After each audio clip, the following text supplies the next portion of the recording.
He's not at your local gentleman's club right now? The funny story. Tonight, I think he is taking a break off from, and I think he will be here eventually. Don't get me wrong.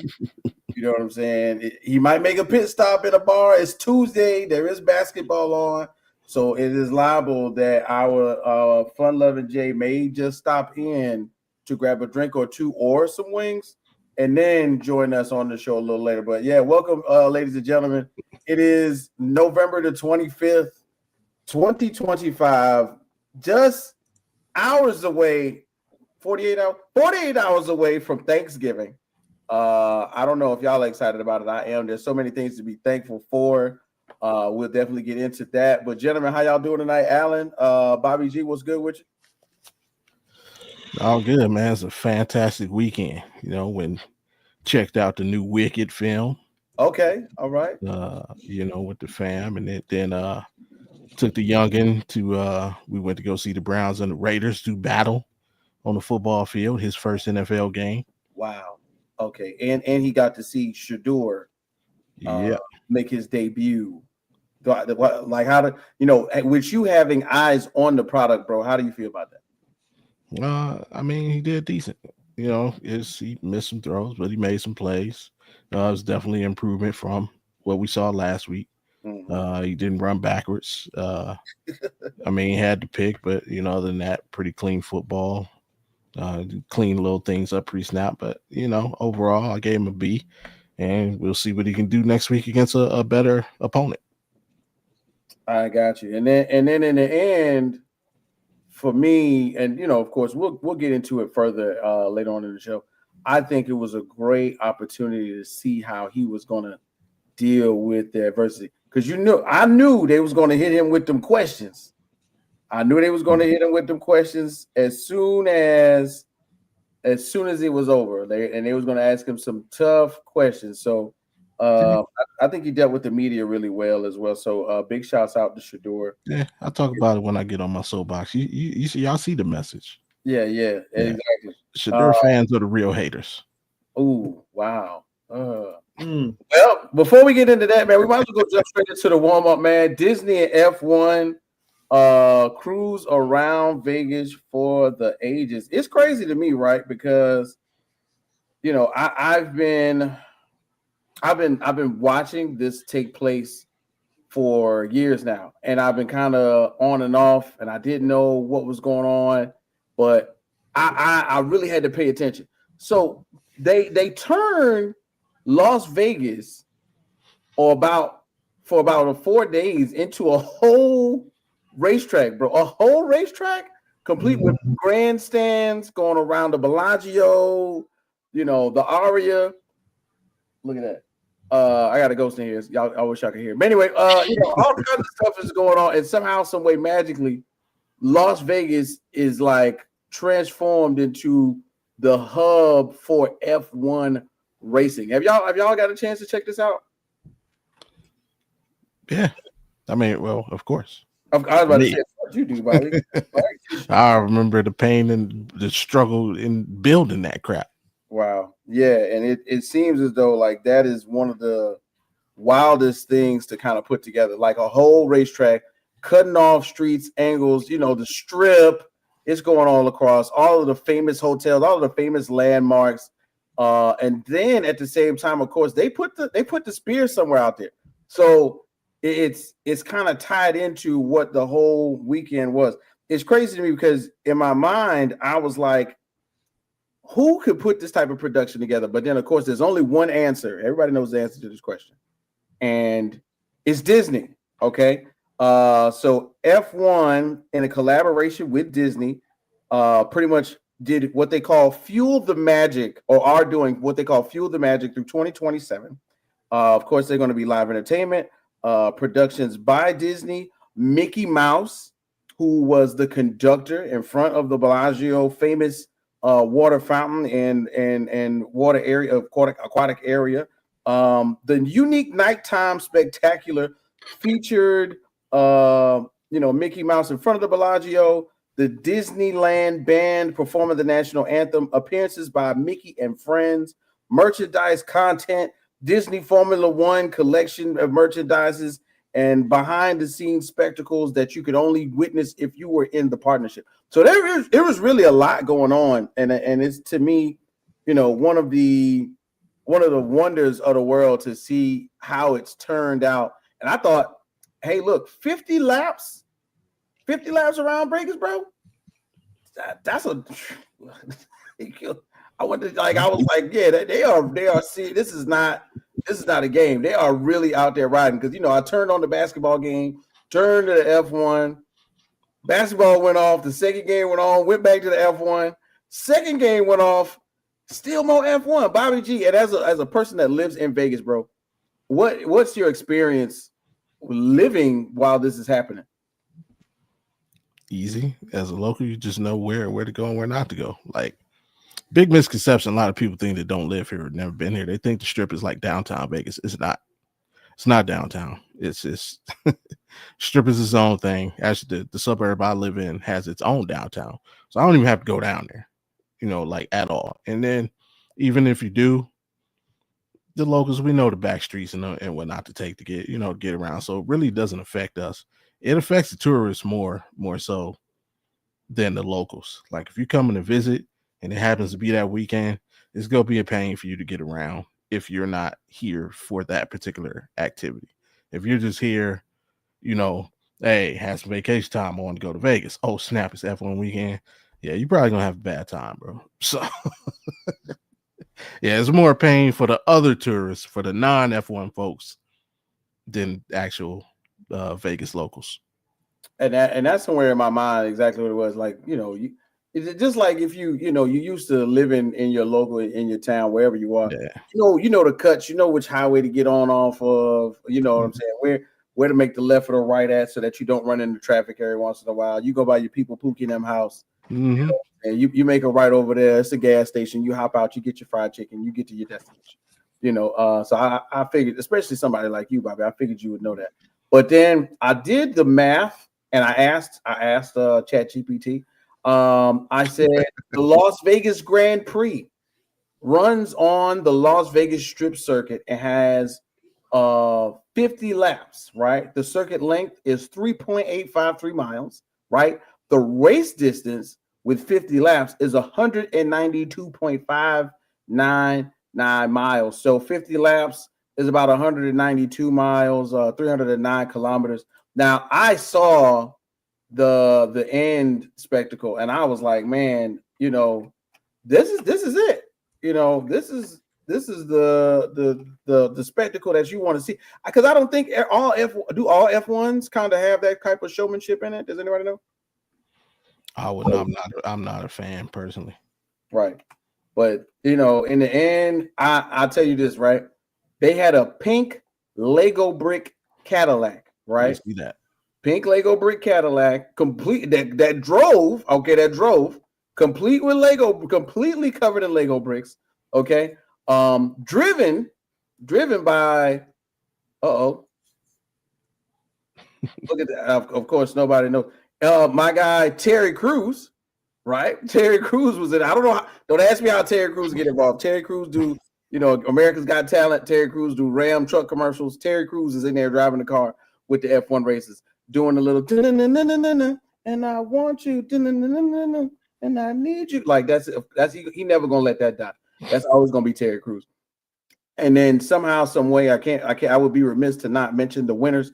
Of course, Max Verstappen finished first after the 50 laps. He took the lead very close to the start, passing Lando Norris in the opening corner. After the post-race inspections, both McLaren drivers, Norris and Oscar Piastri, were disqualified for excessive skid block wear, cementing Verstappen's win. So there was some cheating. Okay. There was a little bit of hey, listen, man, if you ain't cheating, you ain't winning sometimes. I guess especially in F1, but the replacement winners who were taken away after Norris and Oscar Piastri were stripped of their second and third place winning. The second and third places were given to George Russell and Kimi Antonelli, who both drove for Mercedes. And then, of course, the top 10 finishers, they all pretty much get some big money. So it was a huge celebration. So something like the F1, bro, when we say, we go there, don't go, that's a big deal. So, Alan, my guy, when you think about F1 in Vegas, what sporting event can you compare it to in your mind? Well, I mean, it's probably not as long, but I know, especially down here in Oklahoma and definitely in Texas, one thing that happens a lot is drag racing. And that's basically slam on the gas, see how fast you could go, and hopefully your car doesn't burn out as you get to the finish line. But yeah, I mean, that's kind of similar to, I mean, it's more a backdoor because obviously, especially on the streets, drag racing is not really considered status quo, but there are drag race tracks around here. I think I know there's one in I want to say Newcastle, which is about an hour, 45 minutes to an hour away from where I'm at right now. So I'm not far from one, and I know there's a couple others around the state as well. Texas is big on them. I think most of the states in the South are big on drag racing. So, and I mean, you still got Texas Motor Speedway. So, I mean, they're into the Indy Series and the NASCAR as well. So, any type of racing in the South, that's basically what it is. That's what I would compare it to as far as what we got around here is probably drag racing. Yeah, I was about to say, anytime I used to walk into the old school Cracker Barrel, I feel like I would look at those pictures on the wall and they would just scream NASCAR. Anyway, let's go ahead and get this. Let the show do. It's right here, Rec Room Sports 1125. That's right before Thanksgiving. Let's go ahead and hit the button. Let's do it. This is Rec Room Sports. Olympians carrying the torch, going where they don't go. We ain't lost. From the optics to the topics, we got this with synopsis. Think outside the boxes like Jay on the mic or your boy K Witt. Joe is my coach, T Sweat on the mix. All sports, even if you catch fish like Nate Diaz catches fist. You need to catch this episode, it's a can't miss. We go live and you should subscribe and X's and O's. We made our plan, yo. Yes, sir. That's right, y'all. Once again, we back in the building. It's your boys, man. Straight from the Rec Room crew. That's right. We are back. It's boys. Yes, thank you. I do appreciate it. And of course, just like normal, we got the gang in the building. So I got to give a big shout out to my guy. Of course, Cleveland's home, but Las Vegas is home right now. Audible Sportscast leader, head of the figures when it comes to life and sports media culture. Bobby G, what it do? I see you. What's up? What it do? Okay, okay. That was interesting. That's a new button right there. We should get some buttons out today, brother. So be on your P's and Q's. And then, of course, my guy, Rookie of the Year sensation, Mr. Let's Talk Sports, does backgrounds, does shows, and co-hosts on the mat. Let's give it up for my dog, Alan Corrales, ladies and gentlemen. You can't keep saying Rookie of the Year when it's been 3 years. Wait, come on now. Hey, look, man, Jalen Rose and them boys talk about the Fab Five for the rest of their life. Okay, so you can talk about that. Okay, and of course, man, y'all know me, man. It's your boy K with Mama's #1 draft pick, and right now I am in search of about 2 to 3 gallons of peanut oil so we can fry a turkey. I don't know if y'all know how to get down, but right now, peanut oil at Lowe's and peanut oil at Home Depot is all sold out because in the South, we are no longer baking turkeys, ladies and gentlemen. We are frying them, okay? And it is an extravaganza. That's right. You get your Uncle Jomo. You go outside. He got the pot on there. You know what I'm saying? And you go out there. You stand there. You watch him not set the house ablaze because some people like to fry their turkeys too close to the house. But you got to sit that turkey far off in the yard. You got to sit out there with your uncle and your family and have a drink or two and enjoy some libations as you get ready to watch football, and enjoy the Thanksgiving holiday. So, man, once again, it's the Rec Room Sports Crew, man, and I'm so happy to be here. It's amazing that we're at this point, gentlemen, because I feel like it was only a few months ago, and we were just really getting into the turn of sports, like where everything kind of cranks up. Baseball's happening, football's happening. We were waiting on basketball to get started. The WNBA was going on. We were salivating and waiting for the time of the year when like everything is really hyped up. And I think we're there. Week 13 in college football that Alan will definitely give us some information about. And then week 12 of the NFL season. Also somewhere in like the first quarter of the NBA season where we're kind of to get to see, or we're getting the ability to see who's doing what teams have made some really significant moves in the offseason, and what players have been working on their game. Big shouts out to my people from Willpower Athletics. What's going on, Will? We see you. And also big shouts out to my guy Evan from P5 Athletics out there training up the future of basketball out here in North Florida, man. Anyway, guys, we might as well go ahead and do it. It's that time of the year. We got a lot to be thankful for, so I'm gonna go ahead and jump right into it, man. You can find us on Twitter and X, man. That's right, Twitter and X. That's at Rec Room Sports. Make sure you follow us on Instagram. That's _Rec Room Sports. Okay. On TikTok, that's at Rec Room Sports Hub. The YouTube page is at the Rec Room Sports Hub. And then make sure if you're in the comment section, you live, because that's how we get down. You gotta participate. It's no fun if you can't have some. And then of course, who's your team? Shout it out in the comments. Make sure you follow us behind what we're saying, because we got a couple things we're going to get into. Then of course we got to get into the shout outs, man. Once again, like always, shout out to all my faculty and staff, for everybody who's a teacher. Shout out to all of my faculty and my staff members, for all of my emergency services, all of my necessary workers, everybody who's wearing a badge or saving lives, all my truck drivers, all my over the road truck drivers. What's really going on? What's really good? What them lizards looking like? What's your 20? But no, don't tell me what the lizards looking like, please. Listen, do that. But also big shout out to everybody who makes those, who's got to make that road trip. Okay. After you cross the Mason-Dixon line, please do me and yourself a favor and stop by Buc-ee's.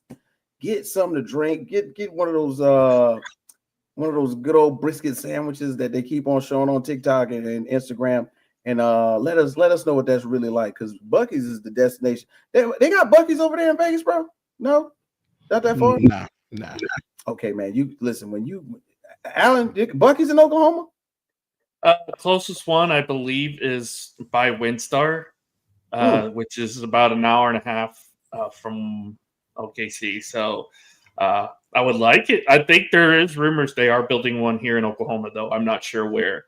My guess is either somewhere on I-40 or up by Tulsa. So I'm about 45 minutes away, and I can't lie to you. I'm gonna be I'm gonna be like an hour into my journey when I get on the road. When I get on 95 on Wednesday night, I'm gonna make me a pit stop. I'm gonna have a full tank of gas too. I don't care. I'm stopping. Going to Buc-ee's. Anyway, y'all, we might as well get right into the show. Normally, man, we let Alan do his thing. We watch college football. Also, real quick, shout out to anybody in retail that has to work retail on Thursday and Friday. For sure. I'll have a long one, bro. Yeah. As somebody who's done it for 9 years of its life, especially the cleanup process, because I worked overnights for those 9 years. Yeah, it sucks. But my first Black Friday, I remember this vividly, is they had all us maintenance guys go out and push carts on Black Friday. Y'all played Frogger, right?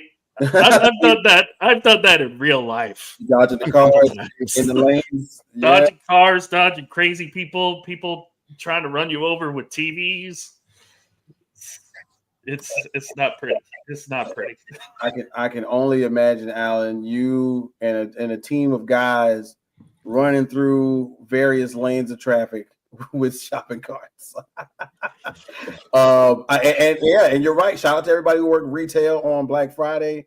I used to be a manager at a GameStop, and you know how all the GameStops are near Walmart, so it would be people just either going from Walmart to GameStop, going to y'all got the PS5? Can I put $20 on it?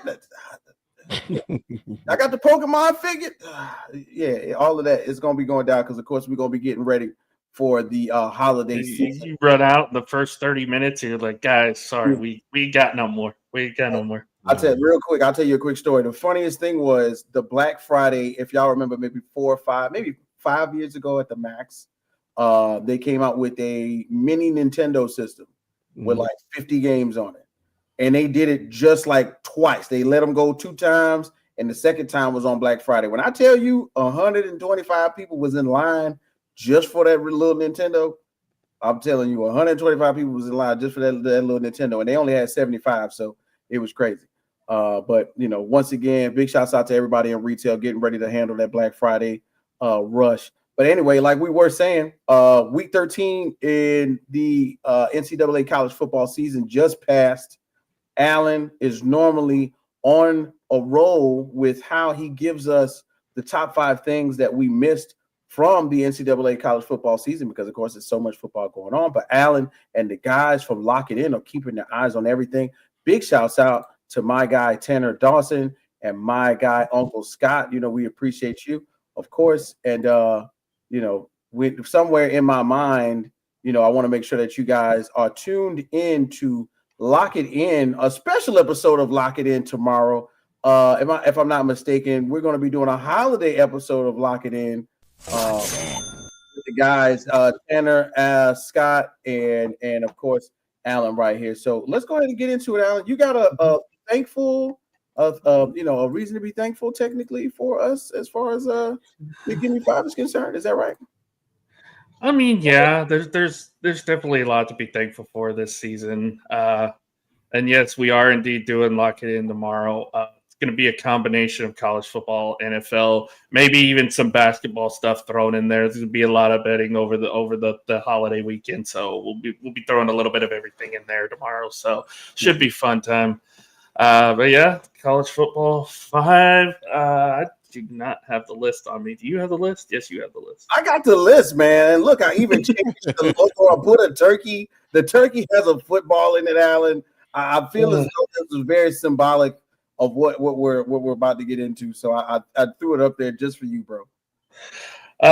So first thing I am thankful for, I'm sure a lot of people are, is after this year, there are no more cupcakes. There are no more cupcakes, and there are no more excuses for the SEC because they're going to 9 conference games next year.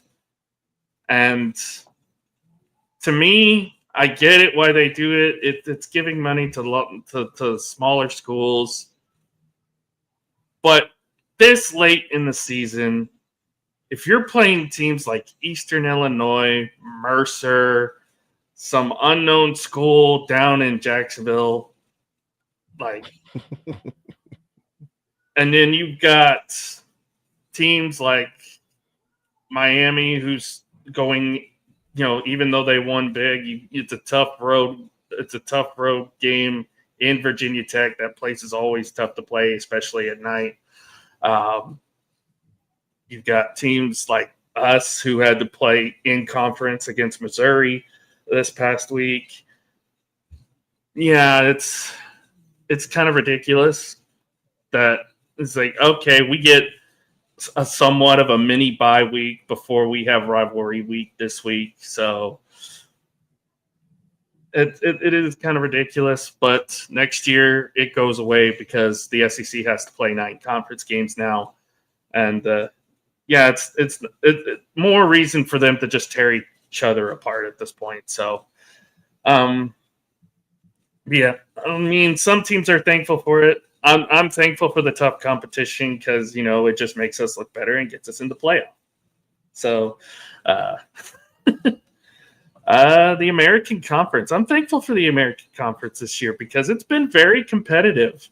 Look at the 5 teams there have been 5 teams in this conference that have all been vying for that conference title spot. which right now I believe is Tulane and North Texas would be the conference teams. Either Tulane and North Texas or North Texas and Navy would be in the conference title game right now. But you've also had Memphis, who's a feel-good story. You've also had USF, who had a big win over Florida earlier this year. You still had teams who played great in this conference. It's been very competitive. We haven't really seen it be competitive or a group of 5 team have this much competition. Usually it's the one team that's like better than all the rest, and that's usually the team that wins the conference and gets that bowl bid or gets that title shot. But yeah, it's been very competitive in the American Conference this year. And speaking of underdogs and feel-good stories, I've already talked about Kennesaw State on this show a couple times. They've been playing great this year. Big win this past weekend over Missouri State, who was in their first year, by the way, first year in FBS eligibility. They are a 7-win team. But because the NCAA is stupid and they have stupid regulations, they will not only not be competing for a conference title, they can't be in a bowl game. So, and that happens to a lot of these newcomers, which, it happened with James. There was one team that bucked this trend, and that was James Madison when they first entered. But that only happened because the NCAA didn't have enough 6-win teams. So they're like, sure, we'll just bring you in just this one time, which it's a stupid rule. I don't like it. If you're saying that a team needs 6 wins and half your teams can't get 6 wins, just allow these first timers who are playing well, who've shown that they can play FBS football, let them get in and let them have their postseason glory, for God's sakes. But yeah, a lot of great. UConn's another story. This season, who I believe they're a 9-win team this year, which that's the lot. When was the last time you could say that UConn won 9 games in football? It's been a while. It's been a long time since that's happened. So, but yeah, there's a lot of good feel-good stories. Obviously, the Division II levels fun start. Their playoffs are going to kick off here this weekend, I believe. FCS Division II football, it is a fun watch. If you haven't seen the FCS playoff, definitely give it a watch. These are very competitive games, and sometimes a little bit more competitive than college football playoff games. Just saying. Really good. Some of them are really, really good. I'll tell you that. Yeah. But nobody's beating North Dakota State because they always destroy everybody. I am also thankful for the chaos in the ACC because you have the highest ranked team in this conference has the slimmest of outside shots to make the conference title game. Where in the world does that make sense? Because right now, I believe if the season ended right now, it would be Virginia and I want to say Pitt. It would be Virginia and Pitt in the ACC title game. And both of those teams are ranked in the 20s. Miami can still get in, but you need Virginia to lose, you need SMU to lose, and then, of course, beat Pittsburgh. Which, if that happens, you have a 6-way tie for first place in the ACC. A 6-way tie. I don't get it. I don't get this conference this year. What is... Bobby, you're a Hurricane fan. What's going on with the ACC this year? Nothing. This is what happens when conferences, you take all these freaking teams. Like, what did you expect to happen? It was going to happen in one conference sooner or later. I mean, fair enough. This is Sparta! So, speaking of the ACC, the last thing we'll talk about is I am thankful for the ACC in another way, but at the same time, I'm also thankful for Notre Dame and Texas Tech, and to a certain extent BYU, Because without these teams, what will we be talking about as far as this playoff is concerned? Oh, who's going to stop Ohio State? Who's going to stop Indiana? Yo, these ACC teams are legit. These SEC teams, it's the best conference in football. It's the best. Do you realize that Texas Tech has a top 15 offense and a top 15 defense this year in the Big 12, where they don't play defense? And literally the best defensive player in the country is in Lubbock right now, Jacob Rodriguez. I feel like that's not getting talked about enough. But, yeah, again, it's a Big 12 school. That's probably why they're not. And then, of course, the committee and their decision to put Notre Dame in the college football playoff is always going to stir up controversy. There's still talks of, whether they deserve it or not, whether or not Miami should be ahead of them, whether or not Alabama should be ahead of them. But this is what the committee wants. This is what NCAA wants. They want Notre Dame in this position. They want Notre Dame in the playoff because Notre Dame equals money. Because that is the biggest name brand in college football is Notre Dame. So much so, they essentially have their own network in NBC. They don't need to be in a conference. They don't need to go to a conference championship. As long as they have a respectable record and a decent resume, they get a pass.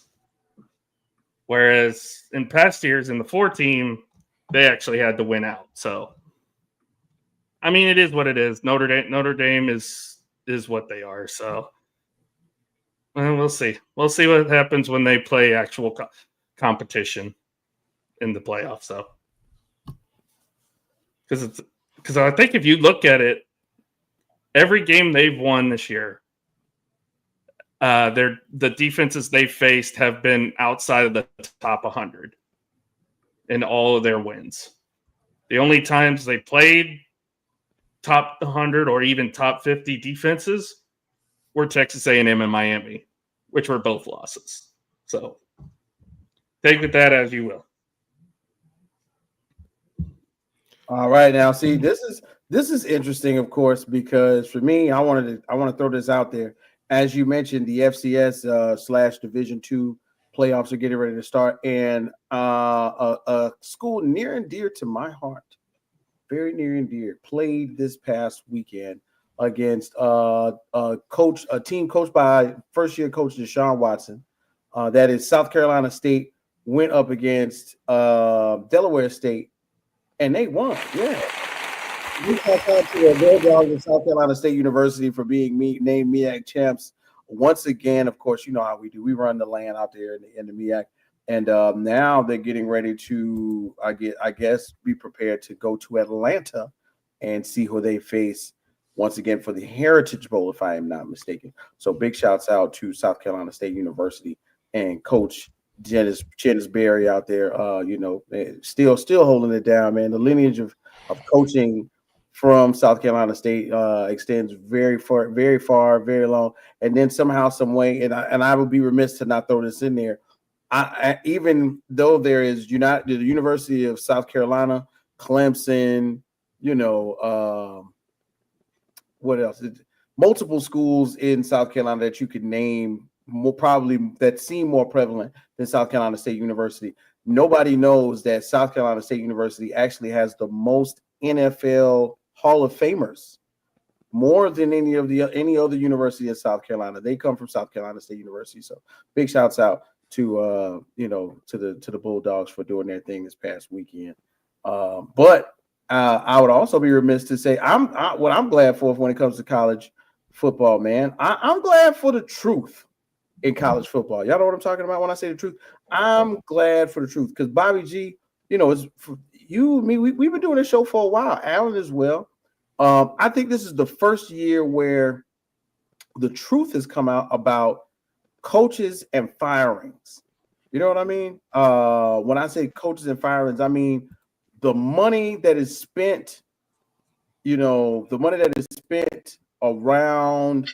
Big shouts out to Jay. Jay, what to do? We see you. You got to tell us where you're at. What's your location? What you're drinking? The money that is spent on firing coaches is grand, is vast. I don't think we've ever really put our brain power together to say, hey, if they're firing, they're getting millions of dollars to go sit at home for months at a time.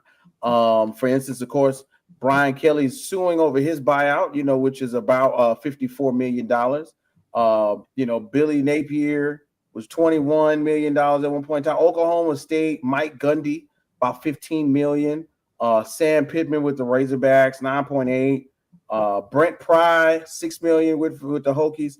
And then Deshaun Foster with UCLA, $5 million. Oregon State, with Trent Bray, $4 million. And then the list goes on and on and on of, Hugh Freeze, $15.8 million. Somewhere in the total of about $160 to $170 million was spent on firing coaches this season.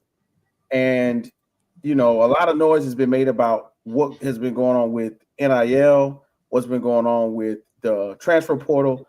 And to me, if you're going to have these young men, A, risk their lives, and B, give you half of their life to, be on your team, then we should know what you're making when you're getting quit, or when you're getting fired. It's only fair. You're worrying about them transferring when the coach gets fired and going to another program. Well, I want to know how much you about to make when you go home, bro. Because I got to go to practice on next week, and you're gonna be at the crib. You know what I'm saying? But at the same time, I'm also happy for opportunities and second chances.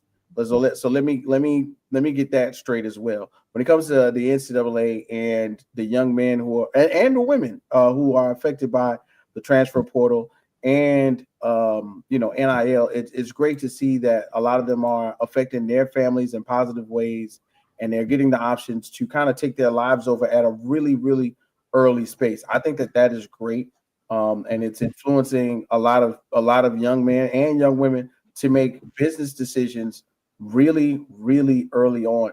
And somewhere in there, it's important to note that without all of these allowances to happen, we wouldn't have the great product that we have today. And, Alan and Bobby, I know as avid college football watchers, just imagine, 4 or 5 years ago when, we would only talk about Alabama or Clemson or, the LSUs of the world. Look how spread out the landscape of college football is right now with, us going into almost half a decade of NIL, almost half a decade of the transfer portal.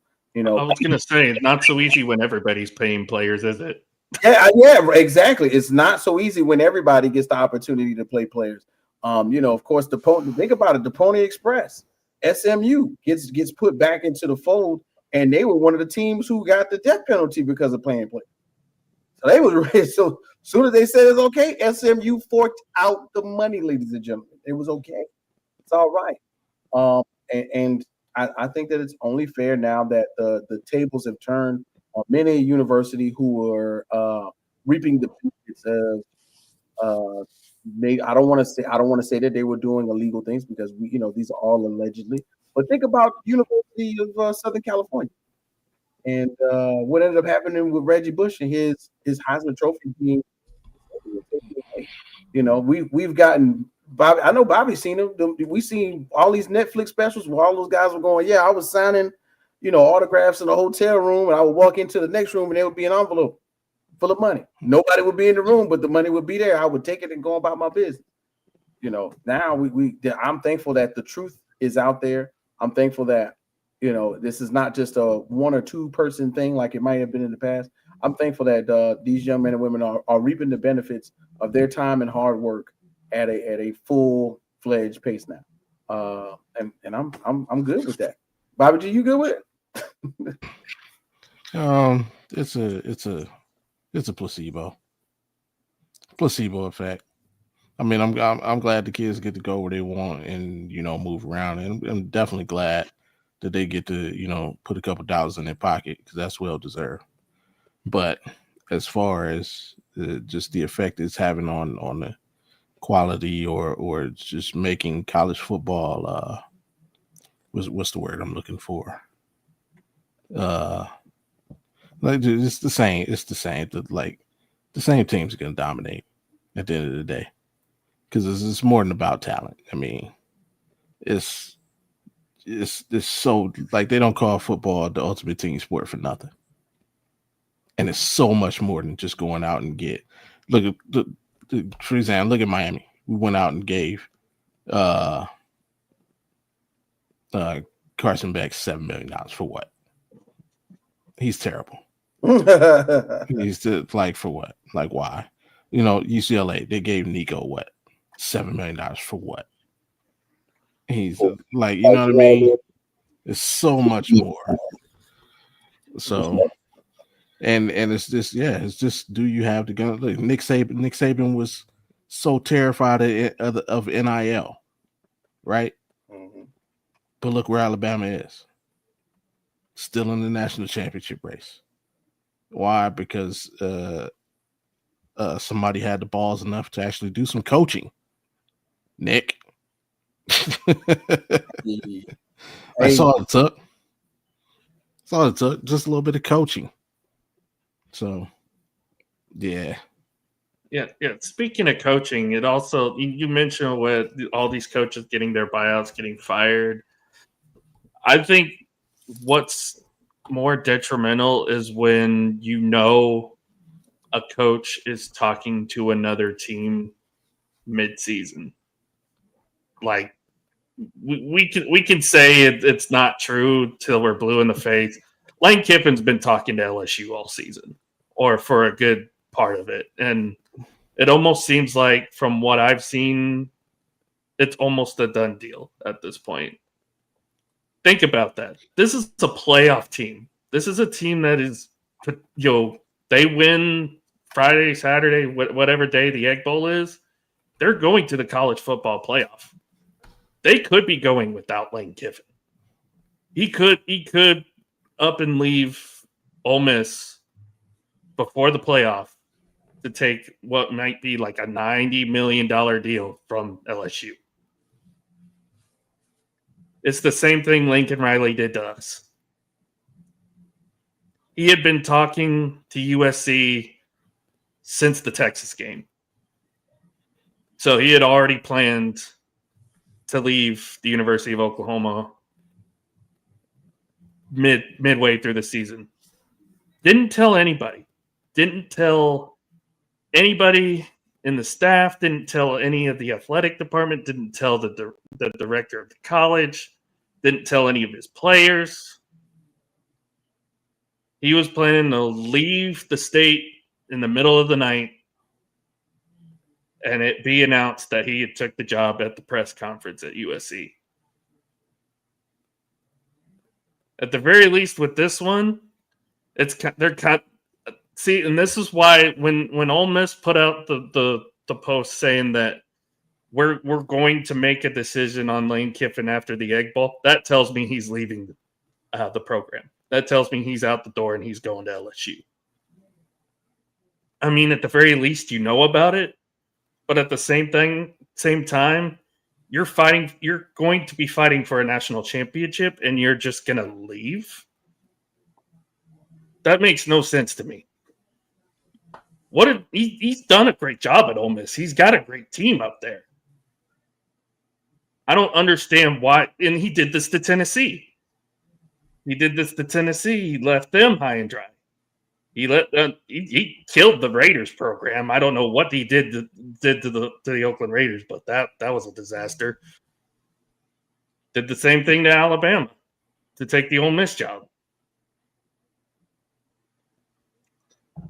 And this has just been a thing with Lane Kiffin, where his loyalty gets tested. As soon as he gets a bigger payday, he's going to go take it. Let's just call it like it is. He's got the bigger payday at LSU, so he's going to go there instead of try to go win a national championship with the team he's at. And before we move on, I want to say this, though. And Alan, you made a great point. The bag should be there, or will more than likely be there at LSU. We've all seen the reports. They've had Kiffin's wife. Kiffin's wife and family have been both in Florida and in Baton Rouge visiting the campus. walking around. And I've heard this from a couple people. I think Jay and I might have discussed this. This could be a marketing ploy. Look here, baby. You want to have a vacation? Let them go treat you nice. Let them walk you around. Let them get you the nice hotel. Take the kids with you. And while this is happening, I'm going to be in my office getting ready for the next game. And somebody's going to call that phone, and they're going to change that contract. If Ole Miss, y'all remember what's the name of the movie with the guy from the Baltimore Ravens? Y'all know what I'm talking about. Jonathan Ogden. Not Jonathan Ogden. What's wrong? The Blind Side. Blind Side. Y'all remember how magically all of a sudden Ole Miss people was just popping up in that boy's life, giving him, math tips and SAT verbal. You know what I'm saying? Y'all don't think that Ole Miss, is not going to figure out a way to shell out just a couple more schmeckles to keep that young man? And the thing is, I think in real life, just a couple more coins, right, just to keep them. But at the same time, I think that the landscape that Lane Kiffin has created in Ole Miss, where he's pretty much got carte blanche to do what he wants. The offense is who he wants. The players are who he wanted. It's his program now. The imprint of whomever was the coach before, which we can't remember right now, is all washed away. If he goes to LSU or if he goes to Florida, he's going to be washing the taste of whomever the past coaches were, out of the fans and the boosters' mouths for 2, 3, 4 seasons. He's already done it at Ole Miss. It's already happened. I don't think that even with the money that is possible to make, I'm going to take everything I've put on paper and just move it this far. And the team is good now. I can see if when he left Tennessee wasn't good. When he went to party at USC, he was partying. The team was not that good at that University of Southern California. But right now, Ole Miss is good, bro. I'm going to wait to pass judgment on Lane Kiffin if and when he leaves, because I want to see the reasons why. Because right now, he's got everything he wants. He's got the quarterback. He's got the offensive scheme. He's got the people to run the scheme. He's got the coaching staff. Everything is as if Lane Kiffin was just following in the footsteps of another coach who was at another Southern university, maybe, that he was on the coaching staff for one time. I don't know, but that's just me, y'all. Anyway, we're gonna keep it moving. I will say though, if he does leave, that's gonna have a huge impact, obviously, on recruits, because you're gonna have a lot of decommitments. Because it happens sometimes. I mean, look at what's happened with the coaches that have been fired. I mean, a lot of Penn State recruits have already decommitted now that James Franklin's gone. A lot of recruits from Florida have left because of Billy Napier getting fired and stuff like that. So these kids get connected to these coaches, their moms, their dads. They go along to these visits. Their parents eat lunch. They have dinner. And a lot of them, and coming from homes in which the father figure may or may not be present, and even if he is, he's working so hard, he's not able to be there as much as any other father would be. And then they get connected to these coaches. These coaches get fired. These coaches find more jobs. They're ready to go. They're like, screw this. I'm not even gonna stay around. I came to play for him. If he's not here, I'm gone. Simple. And the money, what? With the money going too? I'm about to get somebody. Y'all about to pick up a 5-star from Arkansas to play against me? Screw that. I'm gone. I'm out. I mean, that's why we lost Caleb. Because he wanted to play for Lincoln Riley, so he transferred to USC. Look at that. Exactly. Prime example. Caleb went from Oklahoma to play for Lincoln Riley, right there at USC, and it worked out really good for him, because look at him playing for Chicago right now. Anyway, we're going to keep it moving, y'all. Once again, this is an interesting one, and we're getting into basketball now. Not so much real heavily, but just a little bit, right? Alan and Bobby G and Jay in the comment section. Anybody else in the comment section? I want y'all to jump in on this one seriously. We played a lottery. You played a lottery a little bit, Bobby. You do scratch offs. Nah, but I'll put I'll put a Mega Millions in there every Yeah, once in a while. boy, yeah, that Mega Millions go up, boy. I ain't gonna lie. Quick pick. I go get a pick or two. Powerball. Yeah, right. The Powerball. Alan, do you do any gambling? I've been to a casino a couple times. Yeah, man, you gotta go. And anytime I end up with a positive, I always stop. So it's like, No, being nosy. Get up out of there, right? Get up out of there. As soon as just that be like, yeah, all right, I'm plus $5. I'm gonna stop while I'm ahead. get up out of there. That's right. So what I'm saying is now is it's unprecedented for you if you were a person to win 2 times in a row, whatever the top prize would be. Let's say you won the Powerball and then you wanted to make $1 million. This is exactly what's happening right now for one city in both the NBA and the WNBA as we get into the Dallas double dip, right? The Wings that for the WNBA land the number 1 pick, joining the Mavericks who won the previous number 1 pick in a draft sweep. Now, if you've been living under a rock, of course, you've been watching our show. You know we really big on the WNBA here on Rec Room. And what we've gotten a chance to do is get really in-depth conversations about what's been going on with them. They're getting ready to possibly have a lockout. They got a collective bargaining agreement that they have to agree upon with the ownership and the players. There's a huge gap in disparity of money, but even before then, we got to see who's going to be drafted. We got to see who is going to do the drafting. And somehow, some way, the Dallas Wings, who just selected Paige Buchers, right, out of UConn, who won Rookie of the Year at number 1, they get the number 1 pick again. 2 times in a row. And then, of course, like we mentioned, if you've been living under a rock, once again, the Dallas Mavericks, who traded away their star player in Luka Doncic for Anthony Davis, who have Kyrie Irving, who's recovering from a ACL tear, drafted none other than Cooper Flagg out of Duke. And how does a team who, if you ask Jay, based on ownership changes, right? Thank you, Jay, for bringing that up a long time ago. Based on ownership changes, the new ownership wants to move the team out of Dallas. So how do you keep a team in Dallas?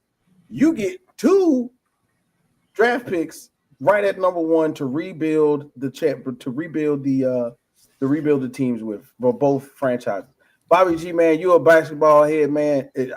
I don't think this will ever happen again, or this has ever happened. How do you think the Dallas lore is looking now as we have the number 1 pick, Cooper Flagg just pretty much being on display these past couple months? Paige Buchers for the Dallas Wings, of course, who just won Rookie of the Year for the WNBA, and then another number 1 coming up. How you feel? What's that got to be like for them, bro?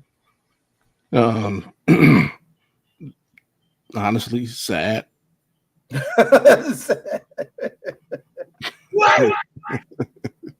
Like, I mean, you think about it, like when you're so bad that you get the number 1 pick, you pick that player and your hope is to not have the number 1 pick again. Like, your hope is to have some type of improvement.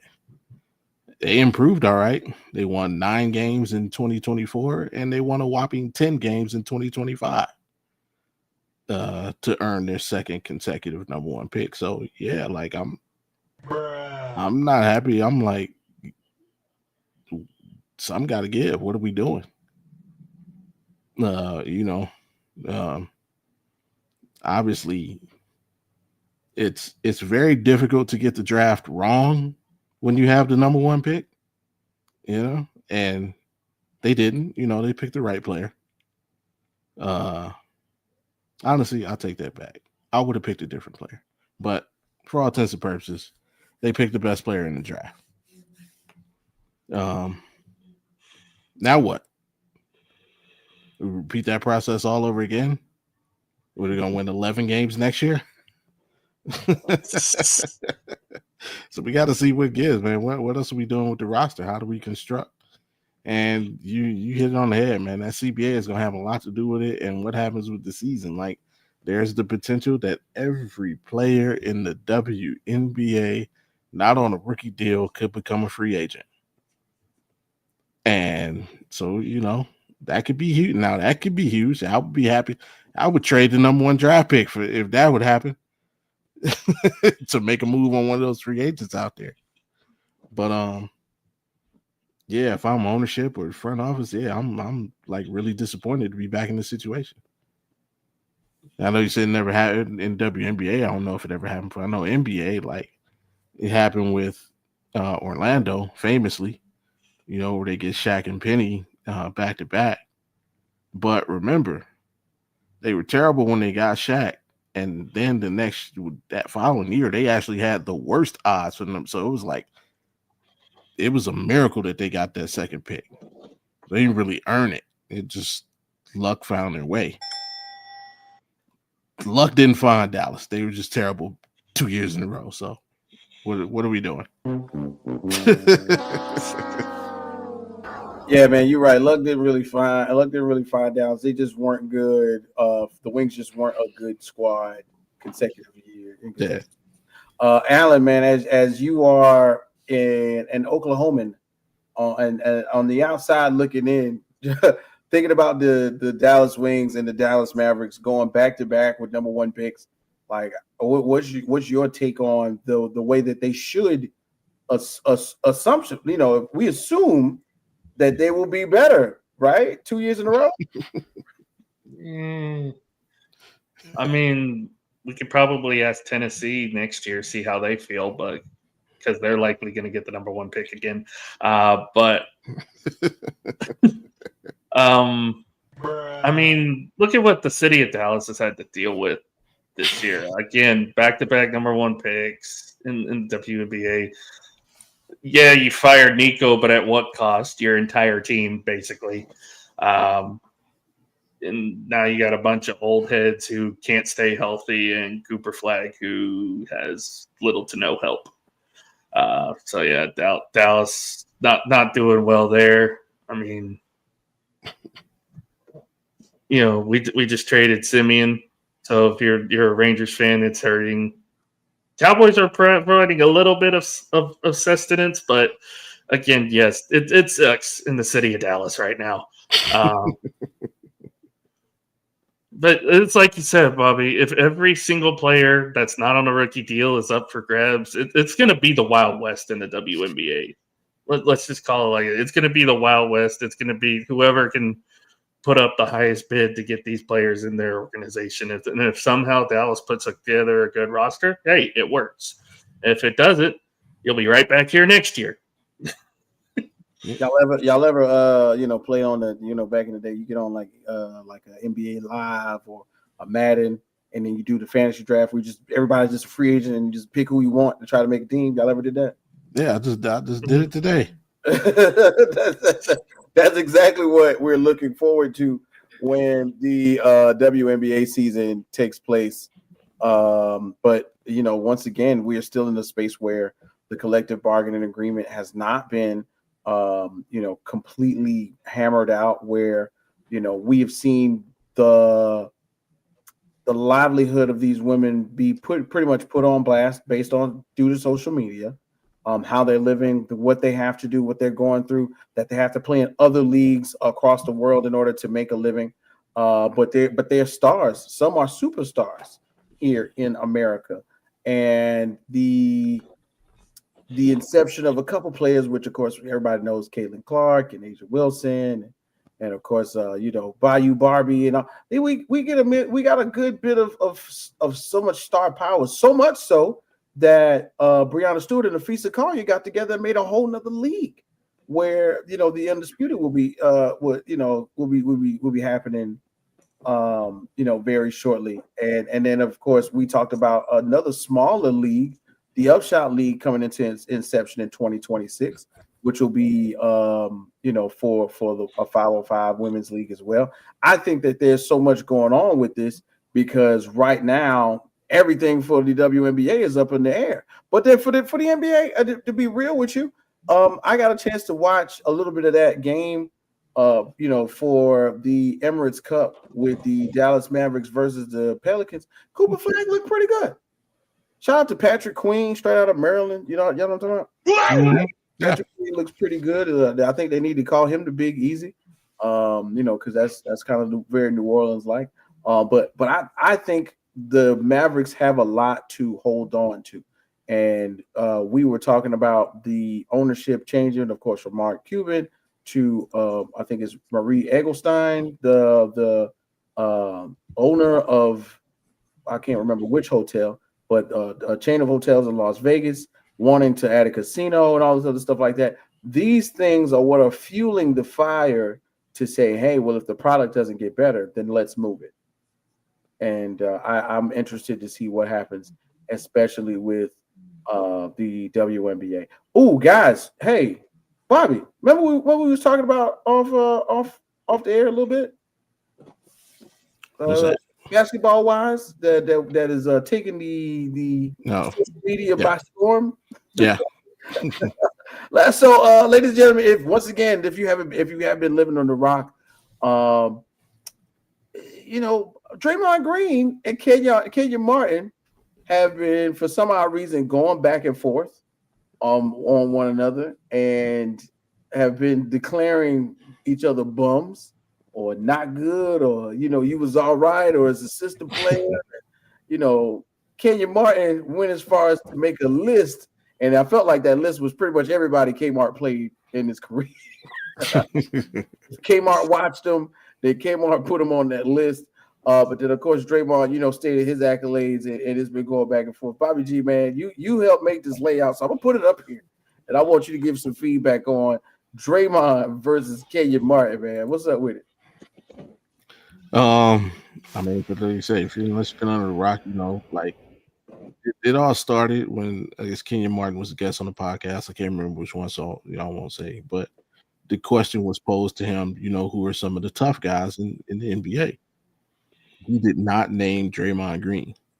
So the host asked him about Draymond Green. He said he did not consider him a tough guy. That's where this all started. Kenya Martin didn't. He didn't come out mentioning Draymond Green. He was asked a question. He answered. Draymond took offense, called Kenya Martin an underachiever because he was the number one pick and, didn't, quote unquote, live up to the expectations of a number one pick. And, he started listing off his accomplishments, which you can see below.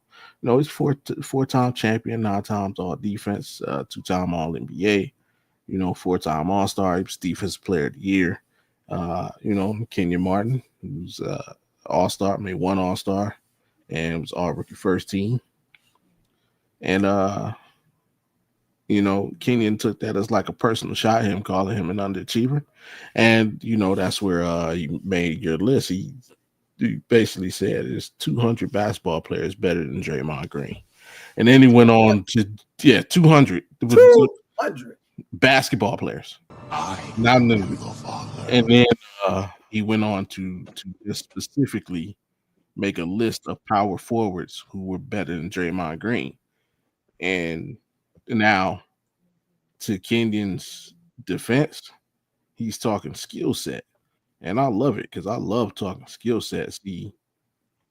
When two people, I love it. Now tell me if you can relate. You see 2 guys talking, and that talking starts to get heated, and that heatedness turns into an argument. And then you just hear this one line, but can you whoop my ass? And then it gets quiet. And if the person doesn't think they can whoop that person's ass, it stays quiet. And if they think they can, then they talk louder, right? Well, it's kind of what happened here. Like, I just said you weren't a tough guy. Why are we talking about your championships? Why? See, to me, that's Draymond deflecting. Like, and even to the skill thing, when I said these people were more skilled than you at basketball.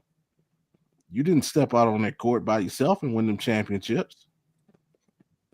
Like, and to most will say you got carried by, a certain point guard that some people say is one of the greatest to ever play the game. or even by a certain backcourt, that most people say that it was the greatest, or to a certain player that left a certain city a lot of people don't like, that joined the team that just made them unbeatable. Um, so I'm kind of Team Kenyon on this, man. You can tell no lie. And then subsequently got angry when he became the fourth wheel, and then tried to get him kicked out off the team and sent back into Brooklyn. Yeah. Wait a minute. Don't forget about the pool party and the practice. Okay? Don't forget about that. I mean, you look at the dude's actions. The only time that we have you getting physical with somebody is you swinging on a dude who's like 6'2", 6'1". You're 6'7", 250, 260. This dude's 6'2", like $165, soaking wet.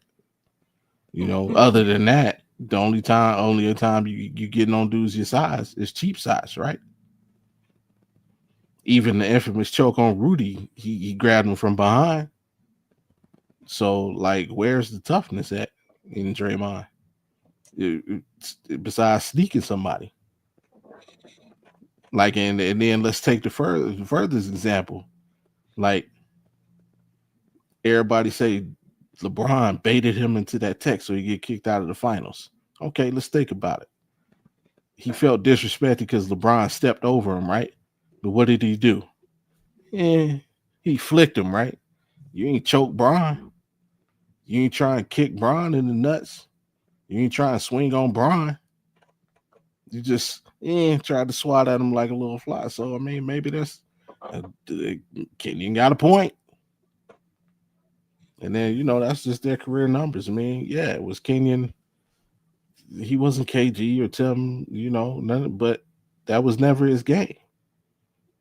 Even coming into the league, he wasn't expected to be that. He was the number 1 overall pick in a draft that a lot of people considered to be a draft without a true superstar.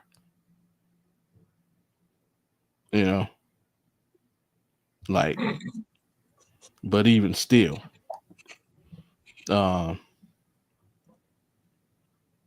he did his job everywhere he went. I was just about to say the one thing I'll give Kenyon Martin a lot of credit for is, as the league changed from him being the number 1 overall pick with the New Jersey Nets and playing with one of the best point guards ever in Jason Kidd and one of the best lobbers in the league ever. Then kind of getting a little help when Richard Jefferson and Kerry Kittle became better. Keith Van Horn, I remember that team. Then of course changing it just a little more with Vince Carter. And then of course him going out west to Denver and playing with Melo. I give Kenyon Martin credit for being able to change throughout his career what type of player he was and who he was. But undeniably, Draymond does have the accolades. And I want to just take a little. Go ahead. This is me. I'm man. Somebody get this to Ken, because I'll fight for Kenyon. I'll take up for him. I'll debate anybody on that list. He's 100% right. Everybody he names on that list, except to when he got down to the end where he said, for giggles, I'll just add these people. Yeah. Bro, Sad nasty, right? Rasheed Wallace is better than Draymond Green. Lamar Odom is better than Draymond Green. Go down the list. Larry Johnson. I got it right here, bro. To be honest, I ain't gonna go all of them. I ain't gonna all of them, but he ain't lying. Dennis Rodman was better. I would take Dennis Rodman over Draymond Green. He's not lying. This is pretty much from like young to old, and it's kind of a little bit mixed in. We got Giannis, Anthony Davis, Dirk, Charles Barkley, Kevin Garnett, Tim Duncan, Dennis Rodman, Karl Malone, Chris Webber, Mars Stoudemire, Chris Bosh, Rasheed Wallace, Paul Gasol, Elton Brand, Antoine Jameson, Zach Randolph, Carlos Boozer, David West, ? Jermaine O'Neal, Sean Kemp, cool. Derek Coleman, young Derek Coleman. Derek Coleman was better than Draymond Green, and Danny to freaking punk Swaggy P who wanted to stick up for us. I can't wait for the episode where Kenyon Martin finally swings on Swaggy P, because it's gonna happen. It's gonna happen. Yeah, but he's trying to stick up for his boy, talking about name people who could bring the ball. Derek Coleman had a handle, bro. Derek Coleman before he got old and hurt. Yeah. Danny Manning. Yeah. Larry Johnson. Better. Okay, Grandma Better. Mom. LaMarcus Aldridge. Blake Better. Griffin. What's better? Kevin Love. Crazy Mhm. double machine. Al Jefferson. Big Al Better. Jefferson playing for the Charlotte Hornets. Drew Gooden. Now Drew. I'm not this gonna is- give you Drew. I I'm love not Drew gonna give you Gooden. Drew. Orlando Magic, Drew Gooden coming out of Kansas, Drew Gooden. I was with it. I thought that was going to be the Tracy McGrady or Drew Gooden show. Anyway, continuing. Josh Smith, Tim Thomas. Better. Who Tim used to Thomas. play for the Bulls. When Tim Thomas had his head right, better. For the Bulls, Tim Thomas. All right. Better. Josh Smith, Atlanta Hawks. Yeah, right there. Antoine Walker, Lamar Better. Odom, definitely. Jason Williams for the Charlotte Nets. Hornets. No, Nets. Nets, Jason Williams. Okay, Yeah, better. Okay, that one. Horace Grant got you. Otis Thorpe. That's Better. there. Better. Paul Millsap. Better. Jawan Howard. Fab Five. Jawan Howard. Better. David Lee. Knicks David Lee. Florida David Lee. Yeah. Better. He was a 20-9 guy. Yeah, well, he was. Al Harrington. As a matter of fact, hold up. Whatever. David Lee was starting over Draymond until he got hurt. Yeah, David Lee was there. David Lee was in Golden Yeah. State. Yeah, David Lee was in New York by himself, balling out. Even your coach thought he was better. Al Harrington, Rashard Lewis with the 3-point shot. We know what's up with that. Kevin McHale. We know what's up with Kevin McHale. Everybody knows what's up with Kevin McHale. I'll take it back. Here you go. Here you go, Jay. Buck Williams. Better. Yeah. Nene Hilario. Let's go. Nene Hilario. That's another one. Popeye Jones and Reggie Evans. Nah, we gonna stop. No, we're not doing that. Now you said Reggie Evans and Popeye Jones. Now that's just the tough guy part. I don't know about the skill set. Yeah, that's definitely the tough guy. But I replaced those names with Antonio McDyess. Better. Oh, Antonio McDyess in the Nuggets. Jersey. I could give you another one. Larry Nance. Better. Wow. And this is what I want to say. We're going to move on. What the Golden State Warriors ask for Draymond to do, he does best. He takes the responsibility out of the best shooter in the world's hands and delegates passes. He plays point. He's a pure point forward. He gets the ball. He does the DHOs, the dribble hands off. So awesome. I told y'all a million times, the king of the bounce pass, and I hated it because he would always do it against teams that I wanted to beat the Golden State Warriors. Draymond Green, and then he would come through with a timely foul. Is that taking away any of the things? No, but at the same time, Kenyon Martin has a great point about when it was Kenyon Martin. Kenyon Martin was asked to do certain things. Kenyon Martin did what he was asked to do, and they didn't win. It's unfortunate. But when Draymond Green did what he was asked to do, which was pass the ball, screen, and then foul guys and throw them off their game a little bit, Draymond Green went out there and did that. But Draymond couldn't do any of those other dudes. Draymond Green is Anthony Mason. Yeah. Oh yeah. Anthony Mason with the 3-point shot. Anthony Mason could shoot. He could. Draymond might be just a little tad better. You know? I'll say this about Draymond. We're talking about a guy who got ejected from the first game of the season 9 minutes in. Got ejected 9 minutes into the season. And King was absolutely right. The dude has more 0-point games in his career than 20-point games. Yeah, for sure. Yeah, for sure. He does. Yeah. Oh, Sealy and Eddie Griffin would. Sealy wasn't a 4. He was a 3. Well, Sealy was a 2. But yeah, Eddie Griffin. When his head was right, and that's no disrespect to his mistake. RIP. Right. But yeah, Eddie Griffin could have been. He could have. Boy, he was. Yeah, he was like that in college. Shout out to the Drew Gooden mention, man. I really thought that when he got with T-Mac before they decided to trade him away and then get Dwight Howard, that was gonna be a squad when he come out again. Anyway, y'all, we've done it. We've passed the first hour. Big shouts out to everybody who's checked in already, man. Jay, we see you. We appreciate you. You know what it is, man. It's the Rec Room Sports Crew right here on a big Tuesday. We are going up like we always do. Thanksgiving weekend, it's official. So Bobby G, you got some things going on for the week with the Audible crew, man. What you doing for the rest of the week with the game, bro? Yeah, we do our Thursday night post game show, but since it's Thanksgiving, we're actually going to do a watch along, a watch party for the last game. So we'll be streaming live the full 3 hours. Was it Bengals Ravens? I believe it's the game. And yeah, so hop in the chat, join us, chill out, grab a plate, get you, whether you're on your second or your third, hop in the chat and watch the game with us. Gonna have some folks stop by. I think we got Bodkin's gonna stop by for a quarter, and Omar the sports professor stop by for a quarter, trying to get other people. I ain't gonna say their names just in case they don't show up. But yeah, we probably, and since the Cowboys play every Thanksgiving, we probably have AP stop by as well. If he ain't busy, he's now yeah, he now got something to do, so he may not be available. Right. But yeah, that'll be fun. And then of course Friday, we're gonna hit you with the original Audible Sports Podcast. Where was last week we did a little role play on what people should be thankful for. That was kind of fun.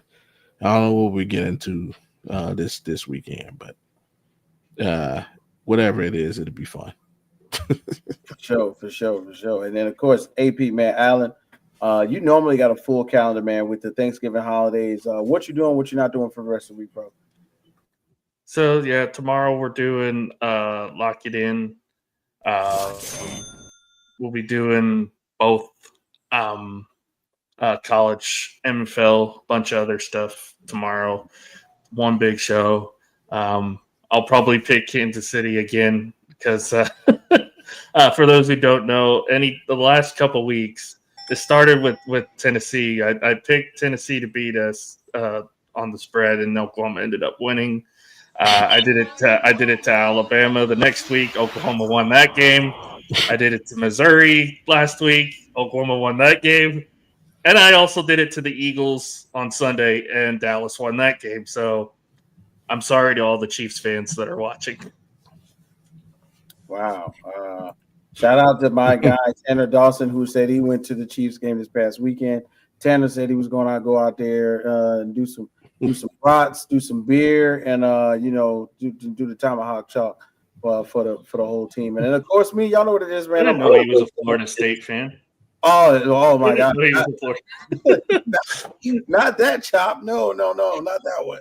But then of course y'all know me, man. Tuesdays we right here like always with the Rec Room Sports crew. I will not be hanging with Bodkins and Bobby Blunt on tomorrow for Head Kicks and Haymakers. I'm definitely going to miss talking about what went on this past weekend with Arman Sarukian winning the UFC Fight Night by submission. But I'm going to be on the road. I'm going to be traveling to South Carolina, so I'm going to be going to see some family and getting ready for my Thanksgiving holiday on Wednesday. And then I'm going to be checking everybody out throughout the period.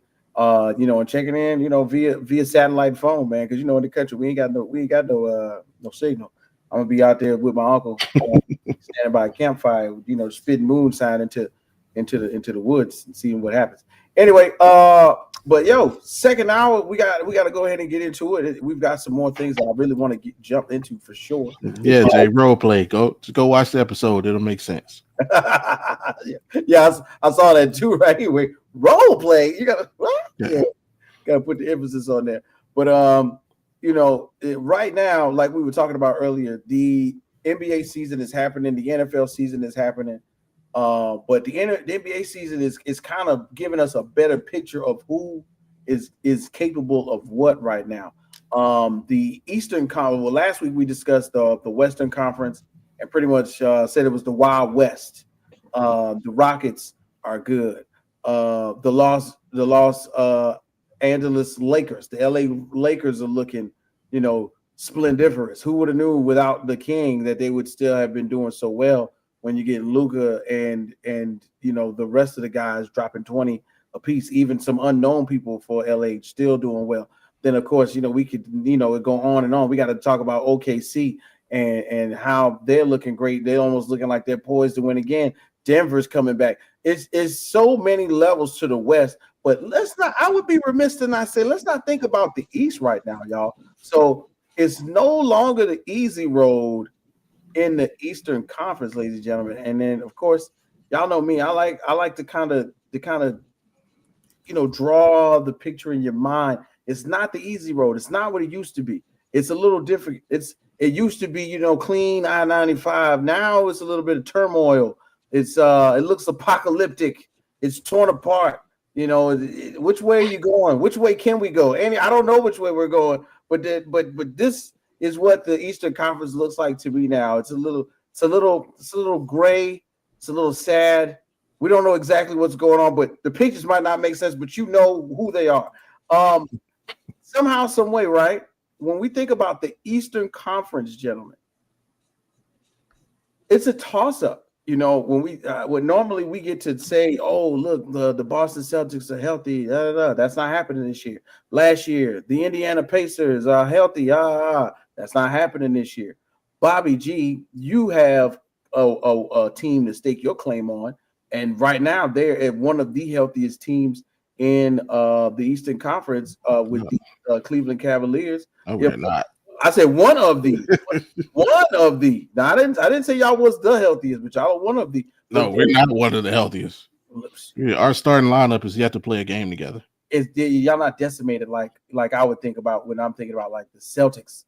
Okay, did you see the lineup we put up yesterday? Listen.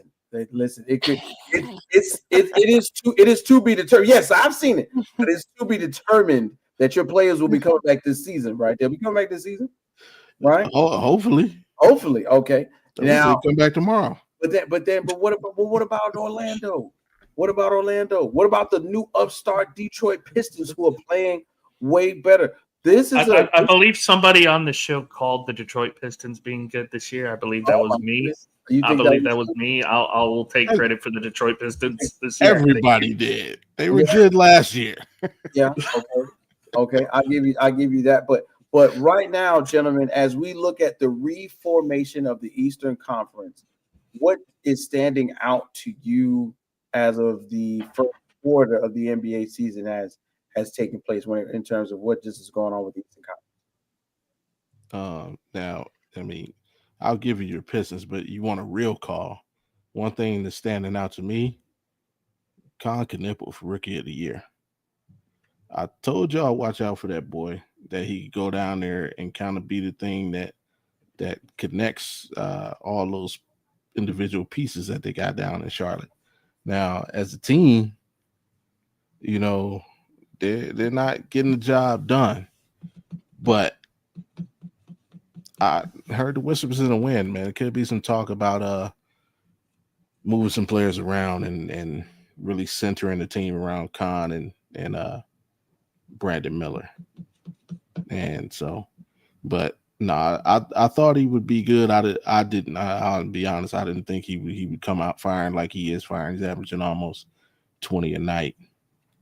I think like 8 rebounds, 5, 6 assists. He's a hooper, man. So shout out Colin Knippel.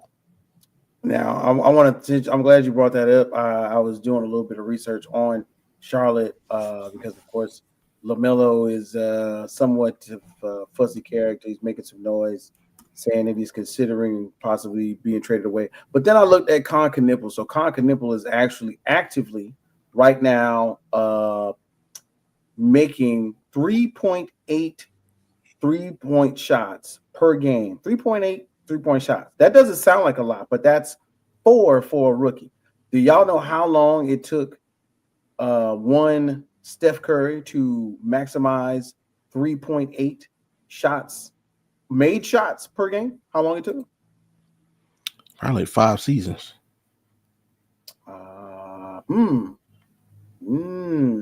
5 seasons? That's really close because the real answer is between year 6 and 7.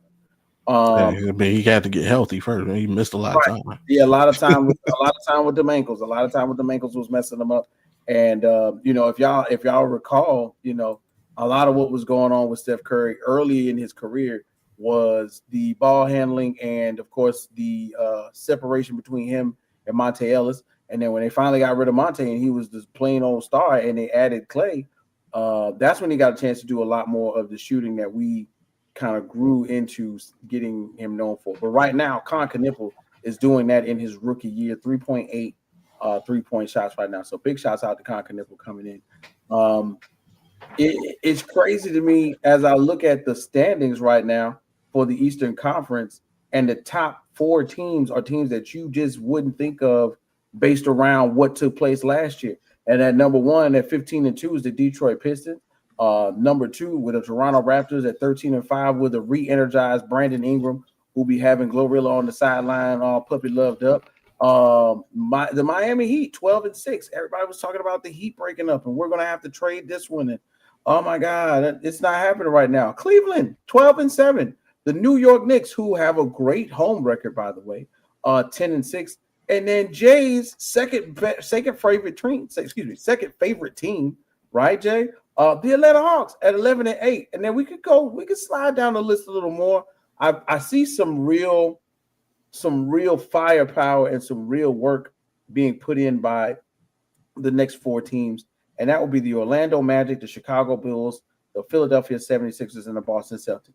I don't know what it is about Philadelphia right now. I don't know what it is. Like Tyrese Maxey, right? And then of course VJ Edgecombe, and somehow, some way, we're supposed to wait on a healthy Paul George and a healthy Joel Embiid, and then it's supposed to take off from there.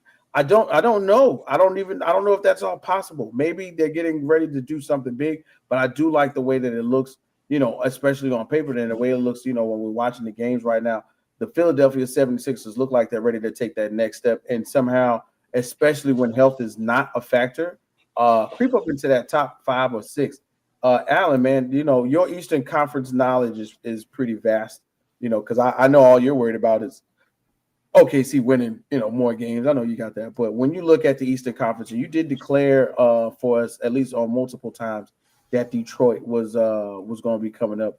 Well, where is your eye on the Eastern Conference as far as moving forward in this young NBA season? I knew Detroit was going to be good. I didn't think they were going to be 15-2 good right now. I mean, that's really good for them. Defensively, they're one of the best teams in the NBA. They're finding their stride. They're playing great in year 2 of the system. So they're definitely the front runner in the East right now. I am surprised about Toronto being up there. I figured they would probably be middle of the pack, maybe bottom half of the Eastern Conference this year. They're playing great basketball.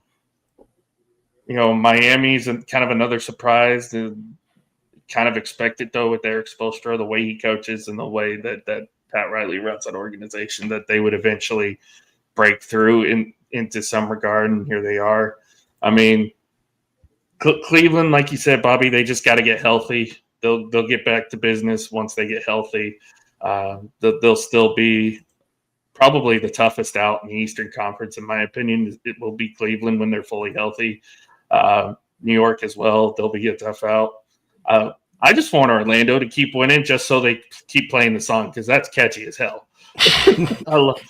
I'm sorry. That is the catchiest song. Like anytime, I'll be scrolling. I'm on TikTok too, by the way, in case anybody wants to follow me there. Anytime I'm scrolling on TikTok and I hear that song come up, I'm like, I just kind of stop and I kind of dance to it. It's great. It's catchy. It's catchy. I like it.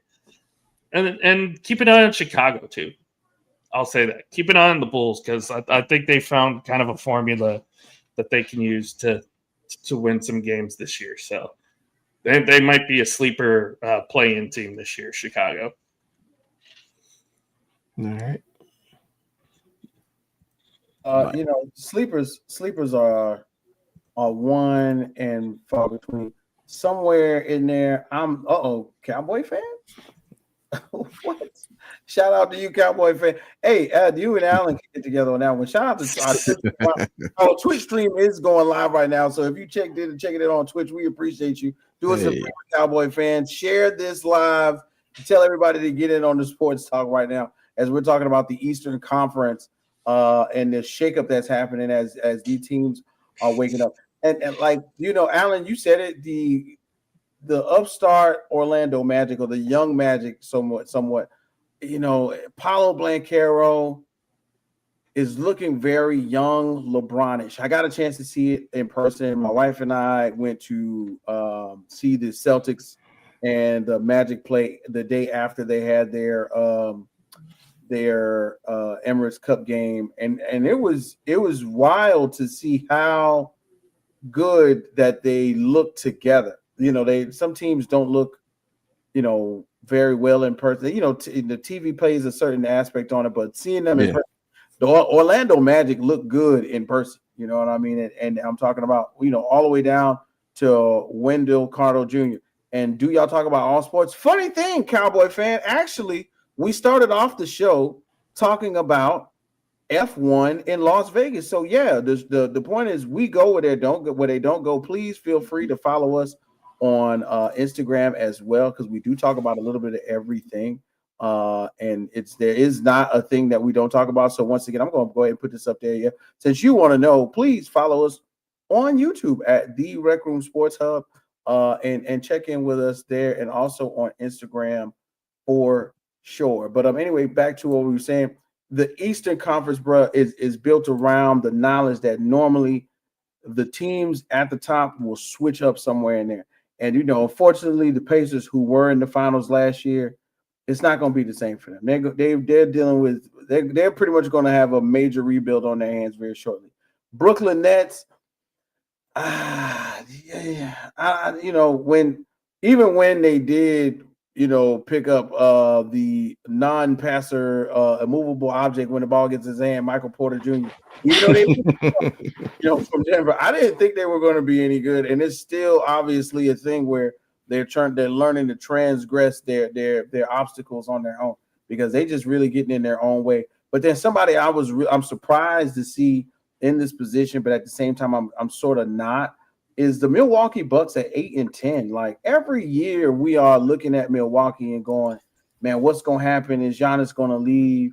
Is this going to be the year that, they can't sign all of his brothers, so they can't give his mama, daddy, two brothers, the uncle, the cousin. They can't get everybody to work in Milwaukee to keep them there, but somehow they do, because the other brother, if I'm not mistaken, they got Thanasis on the squad right now. Like always, they re-signed Thanasis, but the other brother is on the G League team. You know what I'm saying? Just to keep him there. But somehow, some way, bro. Ryan Rollins, AJ Green, Kyle Kuzma, Giannis, and Miles Turner which I was extremely surprised about Miles Turner going to Milwaukee. It's not turning out the way that I thought it was. You know what I mean? They picked up Cole Anthony from Orlando, since we're doing all this Orlando talk. Gary Harris, Gary Trent Jr., Bobby Portis, Jericho Sims. It's not working like how I wanted to. And so, I posed the question to you guys right now. With this iteration of the Milwaukee Bucks happening, without, of course, Dame Dollar, who went back to Portland, is this a year that we start really saying, hey, yeah, I might as well let Giannis go? And I mean, I hope so, and I hope it's our GM that picks up the phone. Oh man. So yeah, I don't know. Some people got it in their head, and somebody put it out there that our path to a championship had to go with Evan Mobley's growth, and then that kind of morphed into Evan Mobley would have to be the best player on the team in order for us to take the next step. I was never a believer in that. He'll never be a better player than Donovan Mitchell. Now, could he be the second best player and help support Donovan? Absolutely. Could he be the third best and support Donovan and Darius? Absolutely. But I'm at the point now where it's like we're probably a season away from having to blow this thing up. And before that happens, he's probably our best tradable asset. I would like to see our GM pick up the phone, make a call to Milwaukee, and just check the temperature on a Giannis Mobley swap. Blow it up. That's what you're saying. Possible. They blow it up. Right. Temperature on a Mobley swap. Giannis Mobley swap. Okay. Yeah. Now you put Giannis with Donovan and Darius and the rest of these. I think we can get a couple of them. Now we can compete with OKC. Okay, I like that. And then one last thing I got to throw out there about the Eastern Conference, and then we're going to keep it moving.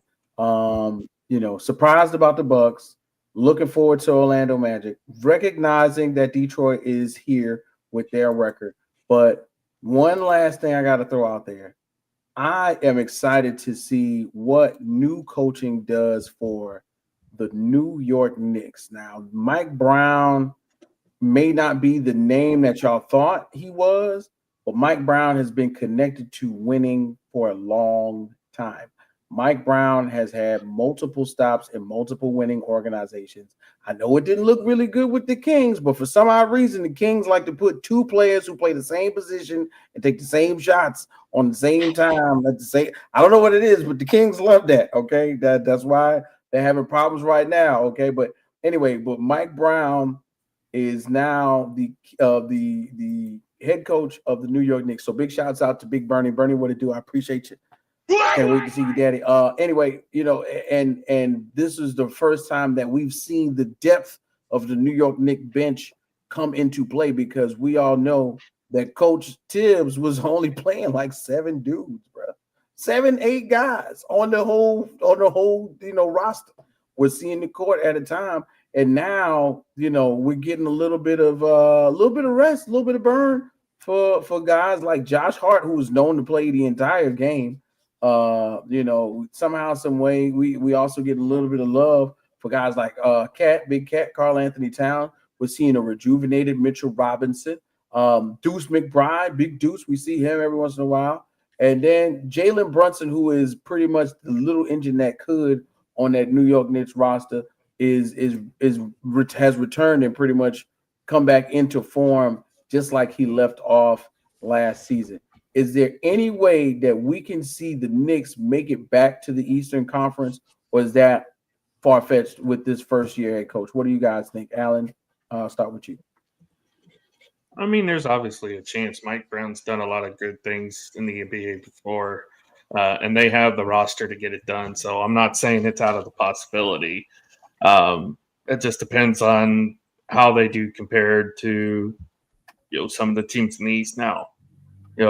If the teams ahead of them stay hot, Cleveland, Detroit, Miami, all those teams stay hot, it'll be a tough out. But they have the roster to do it, and Mike Brown's proven he can take a team deep in the playoffs. So I'd say there's still a chance at the very least. Bobby G, do you think the Knicks can make it back to the Eastern Conference, bro? Oh, yeah, for sure. I mean, you look at their starting five. Their starting five is arguably the second best starting five in the NBA. Like, their starting five is a 2K team. Like, you take that squad on 2K, you're beating a lot of people. And like Alan said, like, Mike Brown's experienced coach. I know better than anybody. He'll have most of the good things he's done in his career were in Cleveland with LeBron. Yep. So, and he has that playoff experience. So he's been there, done that. He's gotten to conference finals. So, yeah, sure. And like you said, I mean, with all the injuries and everything going on, yeah, could you potentially match up and beat a Hawks team in the first round and a Magic team in the second round again? Yeah. So, yeah, it wouldn't be surprising. All right. So, yeah, just to run it down. So, Mike Brown went from Denver in 90, it went from like 97 to 99. The Wizards in 99 to 2000, he was a scout. Anybody that gets to touch the Spurs organization with Coach Greg Popovich, you kind of get the golden pass. So he was with the Spurs as an assistant coach from 2000 to 2003. He kind of, got that coaching acumen from Pop and the rest of the staff. In 2003 to 2005, he was out there with Rick Carlisle with the Indiana Pacers. And, of course, y'all remember back then, 2005, 2003, 2005, those were the early gritty Pacer teams that had at one point the best record, 61-21 in 2003, 2004, very early back in the day. Then the coaches had coaching roles. Like you said, Bobby G, man, he was out there in Cleveland holding it down, won Coach of the Year 2009, built some really great defenses around LeBron. He was fired in 2010. 2011, coached the Lakers. He did that for 1 year. Did the Kobe Powell Bynum dance, and of course, Bynum messed that up and got everybody fired. That following season, after they started 1-4, 2013 and 14, back to Cleveland. He was fired after 1 year with that one. Then 2016 to 2022, he was a part of that Golden State Warriors run which is one of the things that I want everybody to remember. Like he was there with Steve Kerr when Steve Kerr had his issues. He was acting head coach. He won all 11 of those games that Steve Kerr was out in 2017. So pretty much he got 3 of those rings with Golden State. Then he went to Sacramento. He won Coach of the Year in Sacramento in 2023. The Kings' historic drought that happened, when they started lighting the beam, that started with Mike Brown. And then the rebuild happened, but it didn't work out. And then of course now he is the coach for the New York Knicks. So I'm really looking forward to seeing what the Knicks do going forward, and hopefully it won't take long for it to come to fruition what they do and will do best. So big shout out to the Knicks and the rest of the Eastern Conference as they make their way through the year, man. So yeah, we did a little bit of everything, y'all. We did basketball. We talked a little bit of F1. We did a little bit of the WNBA. We might as well go ahead and get right into it, man. Week 12 of the NFL, it was another one of those roller coaster rides, but this time we're going to do this a little bit different, y'all. So week 12 of the NFL, we're going to compare it to some of our favorite foods. That's right, some of our favorite Thanksgiving foods. There were some good games, some bad games. So our favorite games, let's compare it to our favorite foods. But these trash games that happen, what are some that we are not going to be interested in on Thanksgiving? Okay. So, let me pull it up right, because I had a nice little comprehensive list that I was going to do. So it's crazy how I was like, dang, like, what do I eat? Like, what do we eat on Thanksgiving? I couldn't get nothing lined up. So, week 12 was wild in the sense of saying there were some games that started off good, and then by the time it got cold, the opposite team was just under the microscope, and we kind of wanted to reheat it. So for me, I'm going to jump it off, right? And I'm going to say that that New York Giants game versus the Detroit Lions, where of course we got to see Jameis do his famous "I'm going to start and try and save the team," where Jameis threw a touchdown, caught a touchdown pass, even did a little shimmy shake and broke the pass. All right, shout out to Big J-Bo out there. But the Giants ended up losing 27-34. Now, something that starts off good, and by the like maybe like the second day, you're like, I'm just gonna throw all this out. The New York Giants game versus the Detroit Lions was like stuffing to me. You know what I'm saying? Y'all know stuff, dressing. I'm sorry, excuse me. In the South, we call it dressing. Okay. So let me. Oh yeah, I forgot to put up this ChatGPT picture. Look at this. Everybody happy around the table. This is so fake. The boys do not like each other. But for me, the 27-34 victory by the Detroit Lions was dressing. Okay, it started off good. It was interesting. But then all of a sudden we realized the Lions were the better team, and you kind of wanted to reheat it and say, "Come on, Giants, do better. Let J-Bo get a win." It didn't happen, man. But once again, a great game. Another performance by Jared Goff that was awesome and off the chain. Amon-Ra St. Brown. What else can we say about him in the offense? Jahmyr Gibbs doing the Barry Sanders-esque running attack. I think it's ridiculous that Detroit is one of those teams where the rebuild happened and it's working before our very eyes, and then somehow, somewhere, we're waiting for them to creep up and say, "Hey, look, this is our time. We're going to be in the Super Bowl." So big shouts out to Jameis, who did start, who did do his best, who did give his best attempt, but still fell short to the Detroit. Get that picture back up there, man. Put that picture back up there. Yeah. I'm sure we got Joe Burrow's black. I was looking at the picture like, but then it gives you an answer like based on copywriting and things. You can't have it make you exact carbon copy of who. So I took it. I said, okay, I got you, ChatGPT. I'm gonna run with it. Let's see what happens. But so once again, hey, Patrick Mahomes got a buzz cut. I was about to say, yeah. Look, and look, Brock Purdy looks more like Mac Jones. That's Alex Smith. Yeah. You know what I'm saying? Oh my God. You got Russ back in Seattle. Yeah, right. Look at Russ, right? Who is this? What's Derek Carr doing there? I thought he retired. That looks like DK Metcalf, bro. That's what it really looks like. It looks like DK Metcalf back in Seattle. But once again, guys. So, Bobby G, your comparison of food to a game from Week 12. What you got? Well, I only got one since I was at the Raiders-Browns game. Mm-hmm. So, and going to an NFL game, you basically sacrifice your whole Sunday. So I didn't see like any other games. Yeah, no, right. That was the one. That was the one you saw for sure. Yeah. So that's basically my whole plate. But that's the whole plate. The ham, the turkey, the dressing, the mac and cheese. And it was a victory, But yeah, no, it was fun. And that was kind of a bigger than football moment. So, took the young fella, it was his first NFL game, and just enjoying it with him and, having a blast. We were embraced by some Raiders fans, so he made some new friends.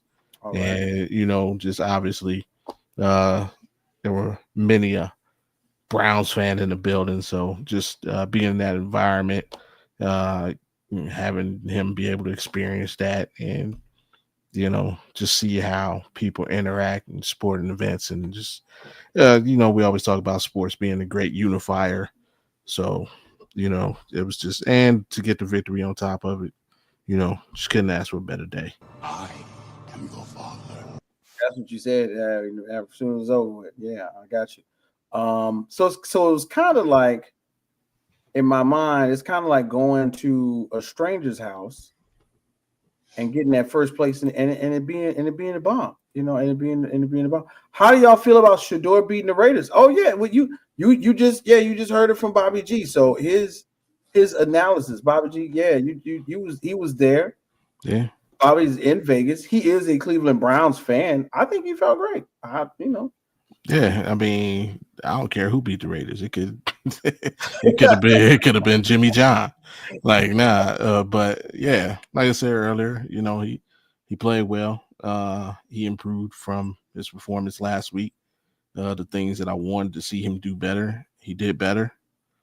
Obviously the defense was amazing. Yeah. Myles Garrett is a fully grown man. Fully grown. Yeah, and Allen, I hope you've atoned for the sins of not putting Myles Garrett as the best defensive player on earth. You can't agree. We gotta agree with it now, I'll put that on the tab. We gotta agree with it now, bro. I tell you. I mean, what is he? 5 sacks away from beating the record now? 5 sacks. Yeah, 5 sacks with 6 games left to play. 6 games, yeah. But yeah, no, the energy in the building, like, because it wasn't, obviously Browns fans were excited to see him play. And like the majority of the Raiders fans, even though they would have loved to see the Raiders win the game, like they wanted him to play well. They just wanted the Raiders to win. So it was like it was just good energy in the building, like all game. So even like the big plays that he made, like it wasn't just Browns fans like excited. It was like Raiders fans were excited for him. So it was like, it was cool. That's what's up. Yeah, for sure. Like I said, that sounds like going to a stranger's house and the plate being the bomb. And you get the turkey, the dressing, the macaroni and cheese, the yams. That sounds like a stranger's plate that you might even have to take home. So Alan, Thanksgiving in the house of Alan is compared to what of your favorite foods, especially when we compare it to Week 12? Who you got? What you pick? Well, in my case, I don't know who these 2 wide receivers are in the back of this table. Neither. I don't know if this is. I don't know. I don't know who these 2 guys are in these Dallas Cowboys. Don't have a clue. Don't have a clue. None at all. So I'm gonna go to the Monday night game because, if you're like me and you're on a budget and can't afford a decent Thanksgiving meal, that's basically what Monday night's this game was. It's the cheese sandwich Hawaiian roll meal. Cheese Hawaiian roll. Because I don't know what the hell that game was, but it was not good. It was not good. That if anything, that would be the stuffing, because it's all filler and no substance. That's basically what that game was. It's just there. It's there to be, hey, we got football on Monday night, even though the quarterbacks are playing terrible. It's a game. It's a football game on a Monday night. Have fun. Have fun. I got another one that I did pick, and of course, I have to involve my team on this one.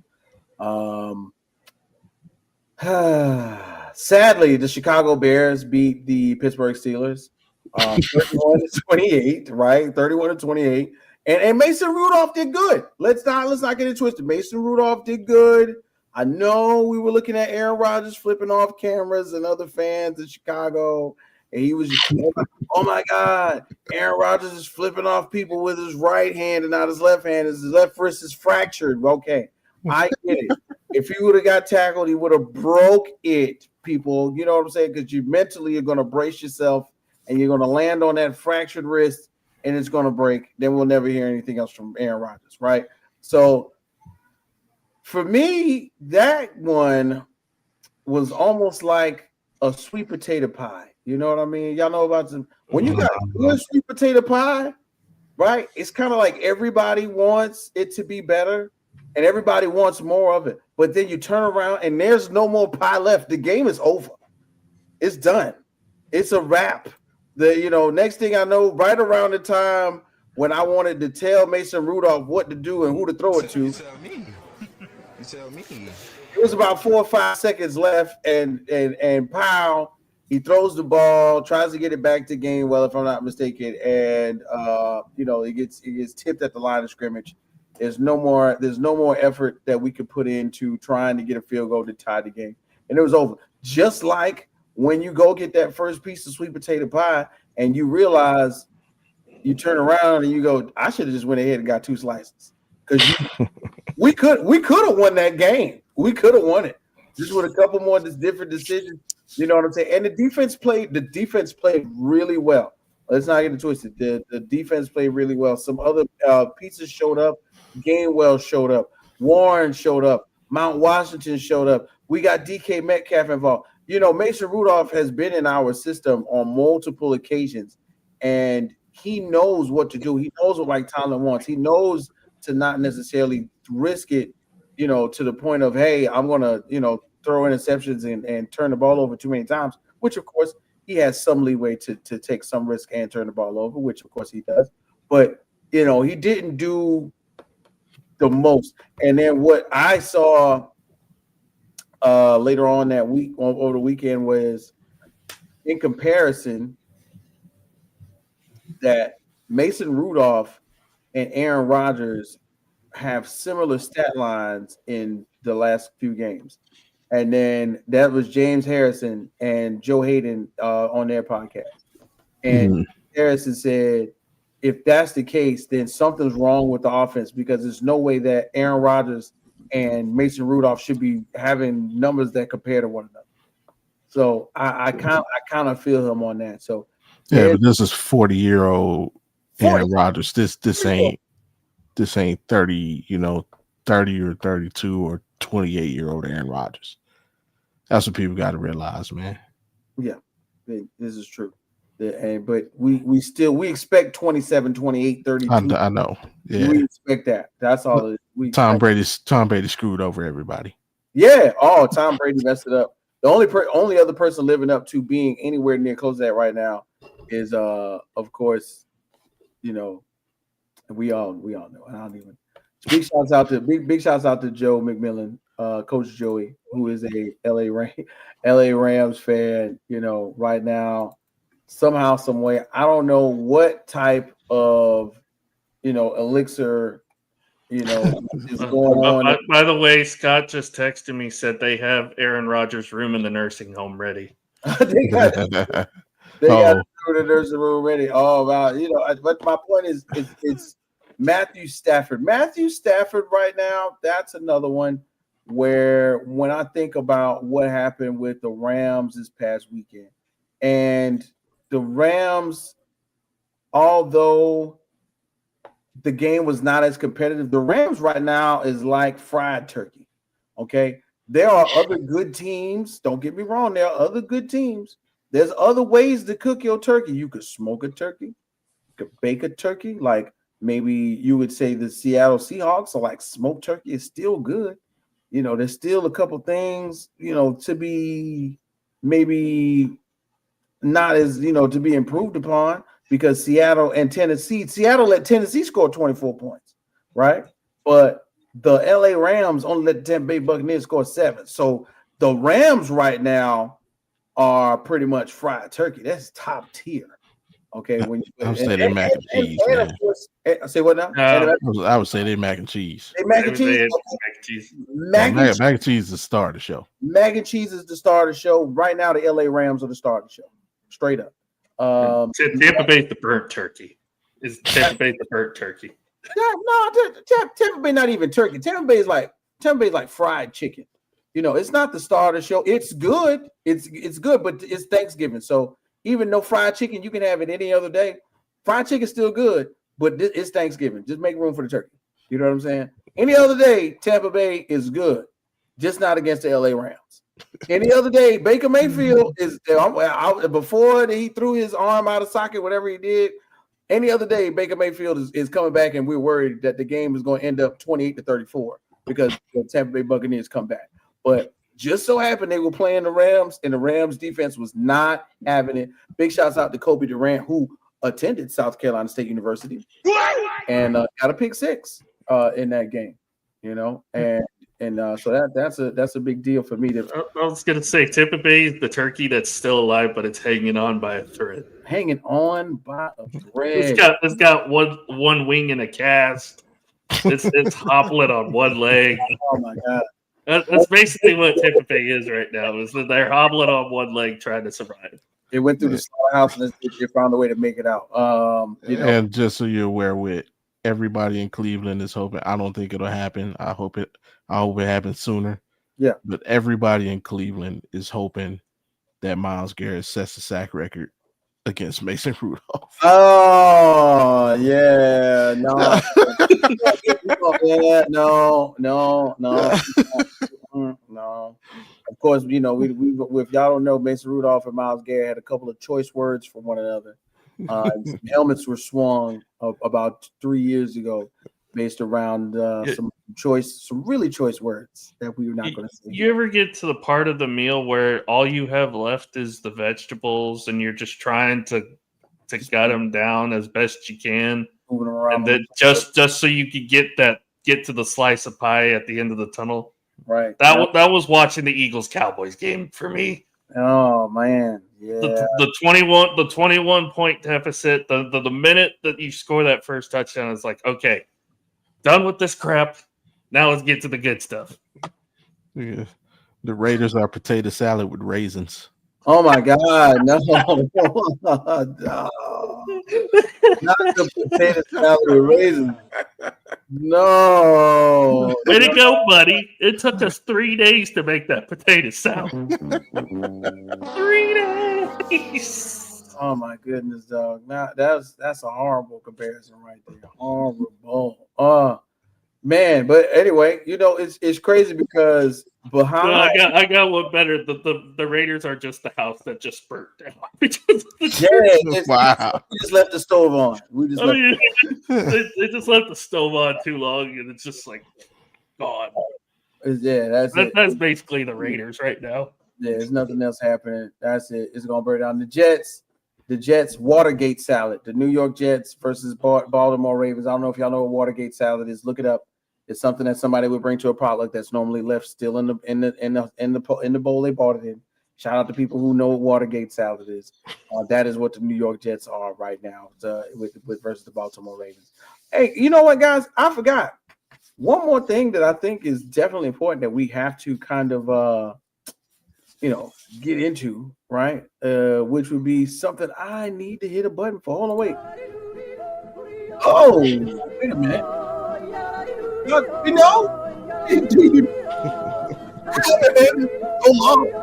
I am excited.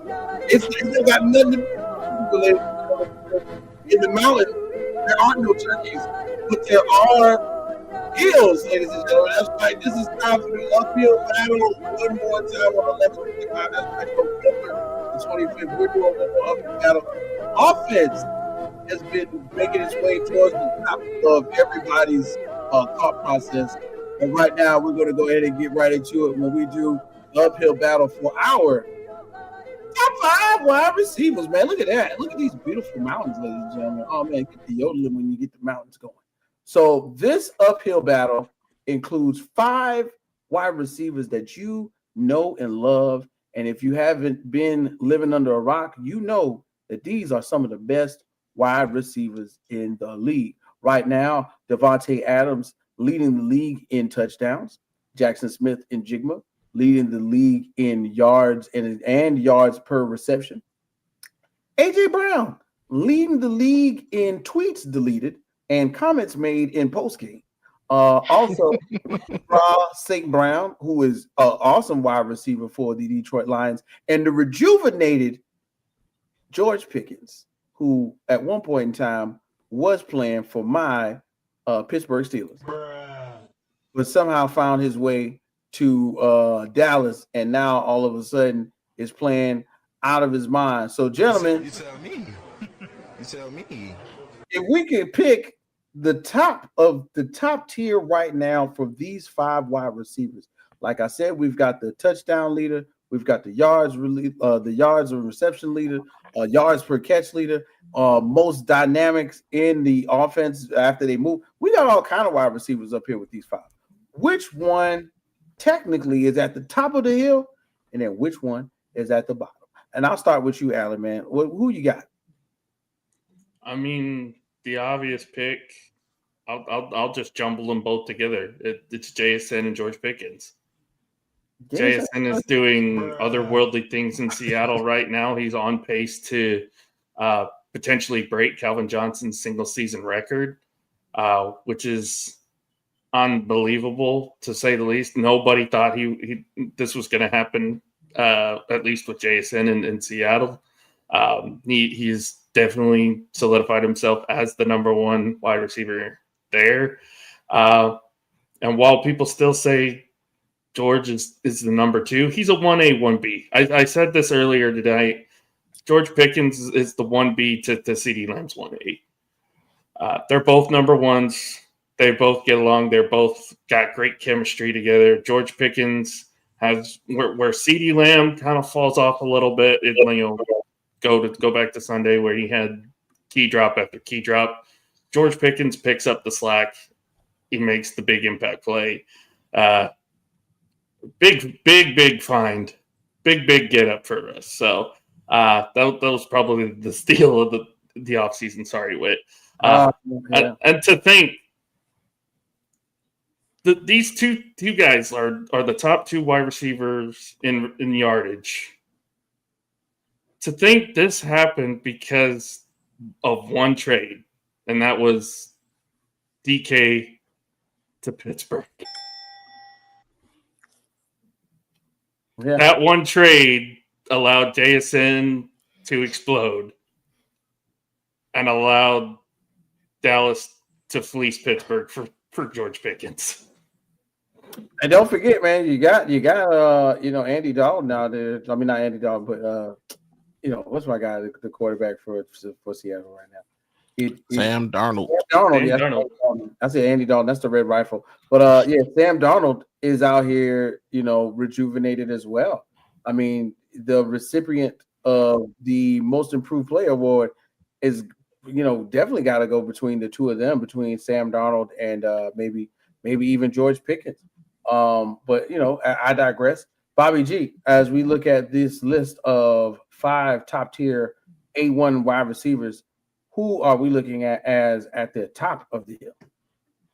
See, once again, I have to come in and just crush Allen's hopes and dreams.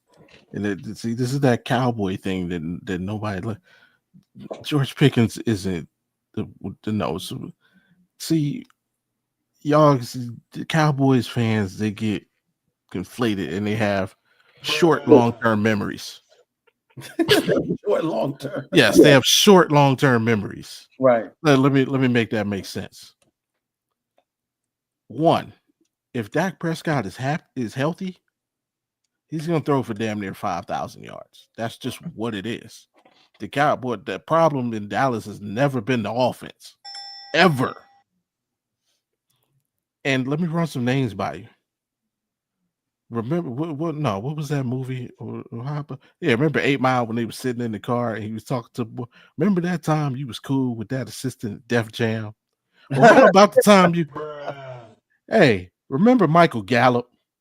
Remember he was supposed to be. He was the number 2 receiver. And he looked a lot like George Pickens is looking right now.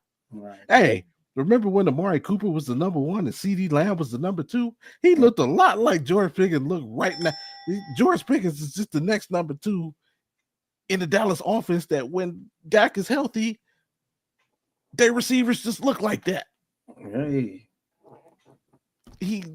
Now, to be fair, George Pickens will make spectacular plays. That is what he does.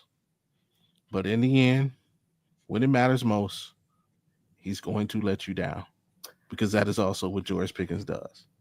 You tell me. You tell me. Where you are correct, it's just JSN's year. Yeah, I mean, he was asked, apparently, was he ready to be the man? He was thrown in position to be the man. And he's showing up and showing out, man. You got to give that dude all the credit in the world.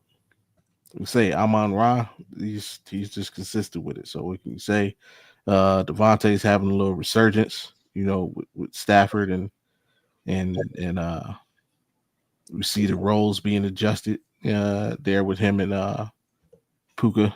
Puka's the screen and take it, and when they get down to the red zone, it's Devontae time. And who's the last? AJ, bro. I can't wait till he gets out of Philly. I'm not a fan of soap operas. So, I can't deal with the drama. Let's just get him out of there. The experiment is over. Alan, that's your future, by the way. That's your future. He ain't coming here. No, I don't mean he's going there. I mean George Pickens that's your future. What AJ's doing right now, George Pickens will be doing. So he's going to start reading the Bible on the sidelines. He's going to start cussing people out on the sidelines. I'll start wearing that poo shiesty on the sideline, covering his face. It's that's your future. It's gonna be on. All right, so so for me, man, it's wild as I look back at this picture, man. Once again, AJ Brown, come on, man. My question: Why is I tell you missed one, man? Who you think? Puka? No. AJ shouldn't be there. It should be Emeka Egbuka. I was trying to leave off a young upstart wide receiver. I'm talking about more proven wide receivers, but don't get me wrong. Emeka Egbuka for the Buccaneers is definitely slated somewhere to win. I would remove AJ Brown and put Stephon Diggs. Diggs would have been a good one too. But I was looking at the stats for the top five receivers for yards and receptions, and even though it don't look like it, AJ Brown is up there in that top 5. The only person I did not include was Puka Nacua. That's how that happened. I was trying to not layer them with the teammates, so you would have had Devontae Adams and Puka against each other. But in the end, I pretty much gave the basis for my answer, man. Right now, Jackson Smith and Jigma is leading in reception yards and yards per reception. It's crazy to see how it has changed for him once he gets the space to be the wide receiver he needs to be. Once he gets a new quarterback, because I do not think Geno Smith was making them bomb plays like that back then. AJ Brown, unfortunately, is playing in an offense which is mired by the need to look like you're going to run the ball. Philly don't even run the ball. They look like they're going to run the ball, and then they don't run the ball. in the game that they lost, they somehow, some way, they only got 9 rushes altogether. I don't understand it, but who knows? Maybe they unleash the beast. And when it gets closer to the playoffs, but for now, it's not happening. Jahmyr Gibbs is making the Detroit offense kind of even out. George Pickens has CeeDee Lamb on the other side of him, but Devontae Adams, and I'm going to admit to this, I told y'all that it was not going to work because the LA Rams offense is predicated on shifty playmakers like Cooper Kupp, like Puka Nacua, right? Puka Nacua got good, so they got rid of Cooper Kupp. Then they got Devontae out there. Devontae looked rejuvenated, man.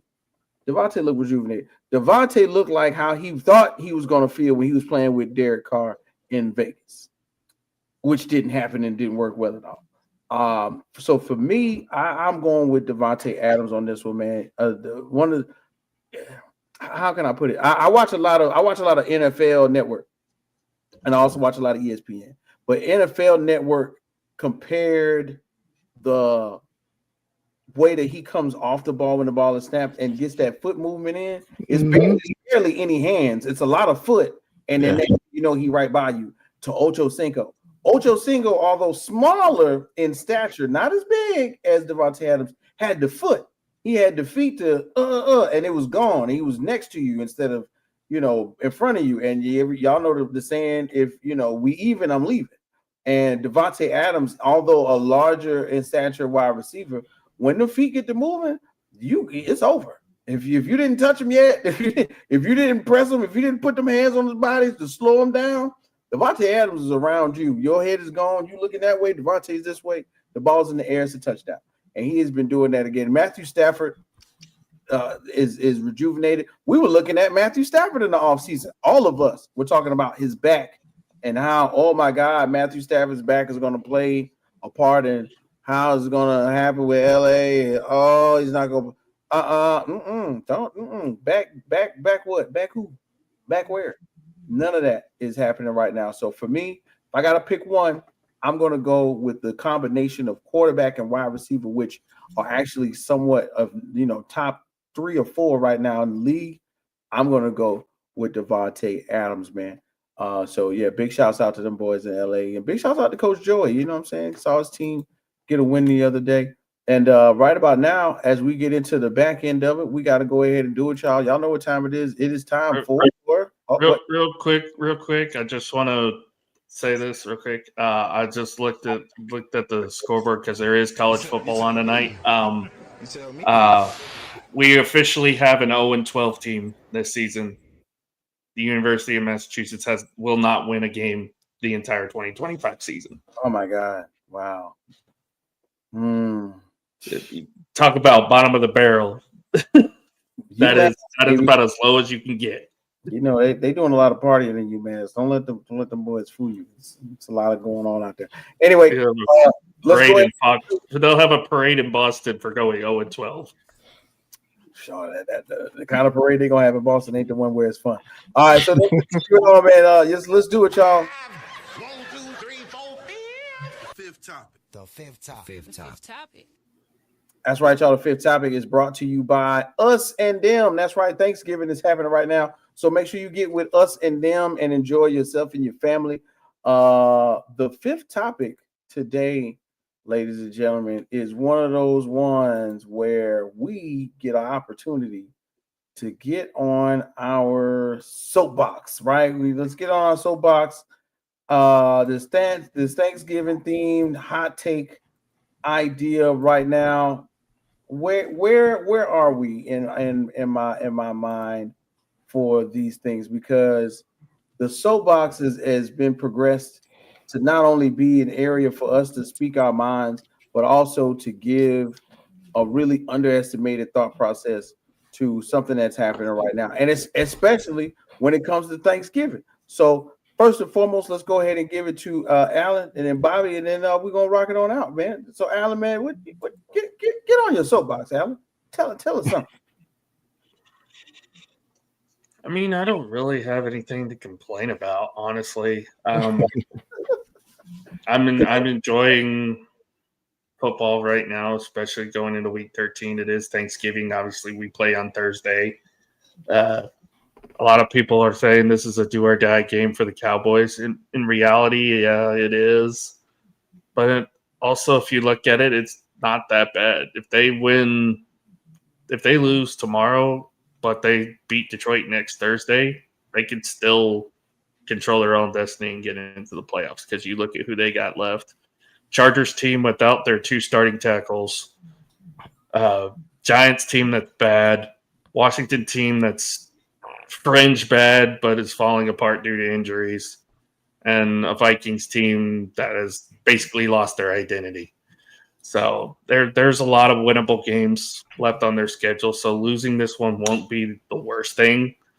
And there's still a world where you could go 9-7-1 and still backdoor your way into the postseason. So there is hope there. Yes, it is hope season for Cowboys fans, but I'm telling y'all right now, don't be upset when it doesn't happen, because look, we got the building blocks to be a pretty good team next season. You got Quinnen Williams locked up. He's going to be here for a couple more years. You know, you'll probably extend George Pickens if Derry does whatever he needs to. 2026 is going to be the year where we say it's not our year, guys. It's not our year. Stop saying it's our year every year. It hasn't been our year for 30 years. Until the Cowboys can show me that they can actually win playoff games and be successful in the postseason, I can't sit here and pretend like every year's their year like most Cowboy fans do. Not every team with money is going to be successful. I mean, look at what's happened with the Yankees the last 15 years. I'm just saying, guys, don't be upset if we don't make the playoffs. The way we started out, yeah, we weren't supposed to be there. I think we have a shot to, but don't be upset if we don't make it. We still got 2 first-round picks next year. We got Quinnen locked up. We'll be okay. We got the building blocks for the future. Don't get upset if we don't make it. I like that, Alan. Yeah, hey, that was deep, Alan. I like where you went with that one. Let's go ahead and what can we do? I like that one.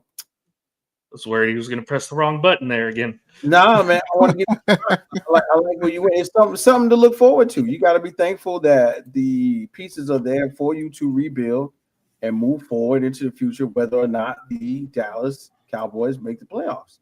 A lot of teams don't have that, so I feel you on that. The one thing I think that they will do, because the trading of Micah was a blessing in disguise because he got rid of a distraction. And in turn brought us a defensive leader into the locker room in Quinnen Williams. You already had your offensive leader in Dak Prescott. I think the move that Jerry will make, it will shock people at first because, why is Dallas doing this? They're going to trade Trayvon Diggs in the offseason. Oh, my God. Diggs is on his way out because I don't think he's bought into the philosophy that Brian Schottenheimer is trying to preach. And I know he's been on IR. I know he's been out for a while. But whenever he was on the field, it seemed like he was not sold. He was not bought in and didn't want to be there. And part of that was Micah getting traded to Green Bay. So I would not be surprised if Trayvon Diggs got traded in the offseason. Oh, wow. Okay. Well, that's two strong soapboxes right there. Now, something to look forward to in the positive aspect, and we getting rid of one of our star cornerbacks. I feel you. Bobby G, you got to come with it on this one, man. What you gonna stand on when it comes to this soapbox, bro? What you got? It's right there. Hey, Shadur fans are the real haters. Like, think about it. we drafted Shador this past draft, and you have not heard any word out of Cleveland about his situation. Every single thing that you heard in the news cycle has been hearsay. What was the first thing we heard? The GM didn't want to draft him. But yesterday, after his first win, the GM was in the locker room dapping him up and hugging him. We didn't hear about that. The coach didn't want him to play. The coach is racist. That's funny because the coach has been the coach for 5 years and the roster's 90% black. And we ain't heard one about that. Like Shador fans, you don't have to tear the building down to build your man up. Like, just be a fan. Just support the guy. But you don't have to tear people down. You didn't have to tear Dylan Gabriel to shreds just to try and promote Shador. Like, how's that gonna teach your guy to be accountable? Because now you're making every move he makes infallible. Now he's incapable of having a bad game. Because if he has a bad game, well, he didn't get enough practice. What do you expect? I expect him to be a professional and do his damn job. Is that too much to ask? Like, there are plenty of quarterbacks in the NFL who don't get first team reps. Like, there are plenty of quarterbacks in the NFL who see the limited action, especially when you have 3 to 4 quarterbacks on the roster. I can count on one hand how many first team reps Peyton Manning's backups got in their entire careers. Same with Tom Brady's. Same with Drew Brees'. Same with any franchise quarterback. Like, listen to yourselves when you speak, guys. What you're saying doesn't even make sense. And what you don't even realize is you're hating on the very thing you like. Most people who support Shador also support Deion Sanders. But you'll even hate on Deion Sanders to justify your support for Shador. Shador is so great, he turned Colorado around. Look, now that he's gone, Colorado is trash. So what are you saying about Deion? See? Y'all will tear everybody down just to support this one dude. And where are you getting the information from? A bunch of talking heads who have zero clue what they're talking about, who seem to forget that the NFL, for them, is like real life for us. It's a job.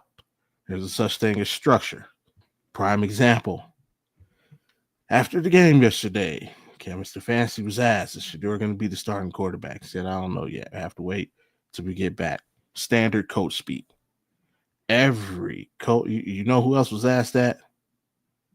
Kyle Shanahan. When Brock Purdy was out and Mac Jones was playing. Well, we got to get back. We got to see how he's doing. We don't know yet. He's not in the news cycle, but for some reason, Kevin Stefanski is. That's neither here nor there. Interim coach for the Giants too. Whenever asked about Jameis, Nah, same thing. The standard coach speak. But did you ever think, hey, Dylan Gabriel's injured with a concussion. He didn't travel to the game yesterday. The game's on the road. Maybe the damn coach just wanted to get back to Cleveland so he could sit down with Dylan face to face and say, hey, we're going to move forward. We're going to go in this direction and mentally prepare him for the role he's going to have to take for next week and maybe the foreseeable future. Maybe he didn't want him to find out on ESPN with the rest of the world. The same as at your job. You wouldn't walk into your job and see somebody sitting at your desk and have to walk into your boss's office like, what the hell? No, your boss would come in and have a proper sit down with you. Like, think about what y'all say before y'all say it. It makes sense to the situation. Like, stop treating this dude like he is the almighty. He's an NFL quarterback. He's a strong young man. He was raised the right way. He does things the right way. I love him as a person. I love him as a human being. And I hope he can be a good NFL quarterback. Not because his name is Shedeur Sanders, but because he plays for the Cleveland Browns, team I root for. So, once again, for like the 15th time this season, all Shedeur Sanders fans, while you're a guest in the House of Cleveland, have a seat and enjoy the show. But while you're enjoying that show, do me a favor. Y'all know the rest.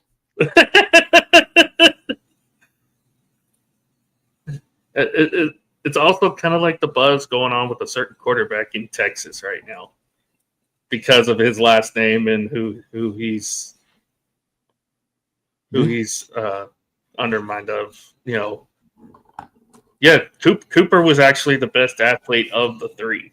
Yeah, it's just his career just got cut short due to injury. Yeah. So the automatic perception is, Arch Manning's going to be otherworldly. He's going to kill it in college. And what happens? He went to Ohio State, got punched in the mouth, as most first-year starting quarterbacks do when they go into a tough road environment.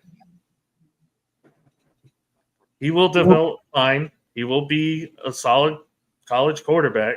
He's not going to be otherworldly like everybody else thinks he will be. Just stop it. Let him play the game. It's the same thing with Shedeur and Arch Manning. Let these guys play the game. Mm-hmm. Let them do their thing. Let them do their job. Give them a chance. Just let them be them and let them do their job. Yeah, man. Give them a chance. That's where I'm at with it right now. Just give them a chance.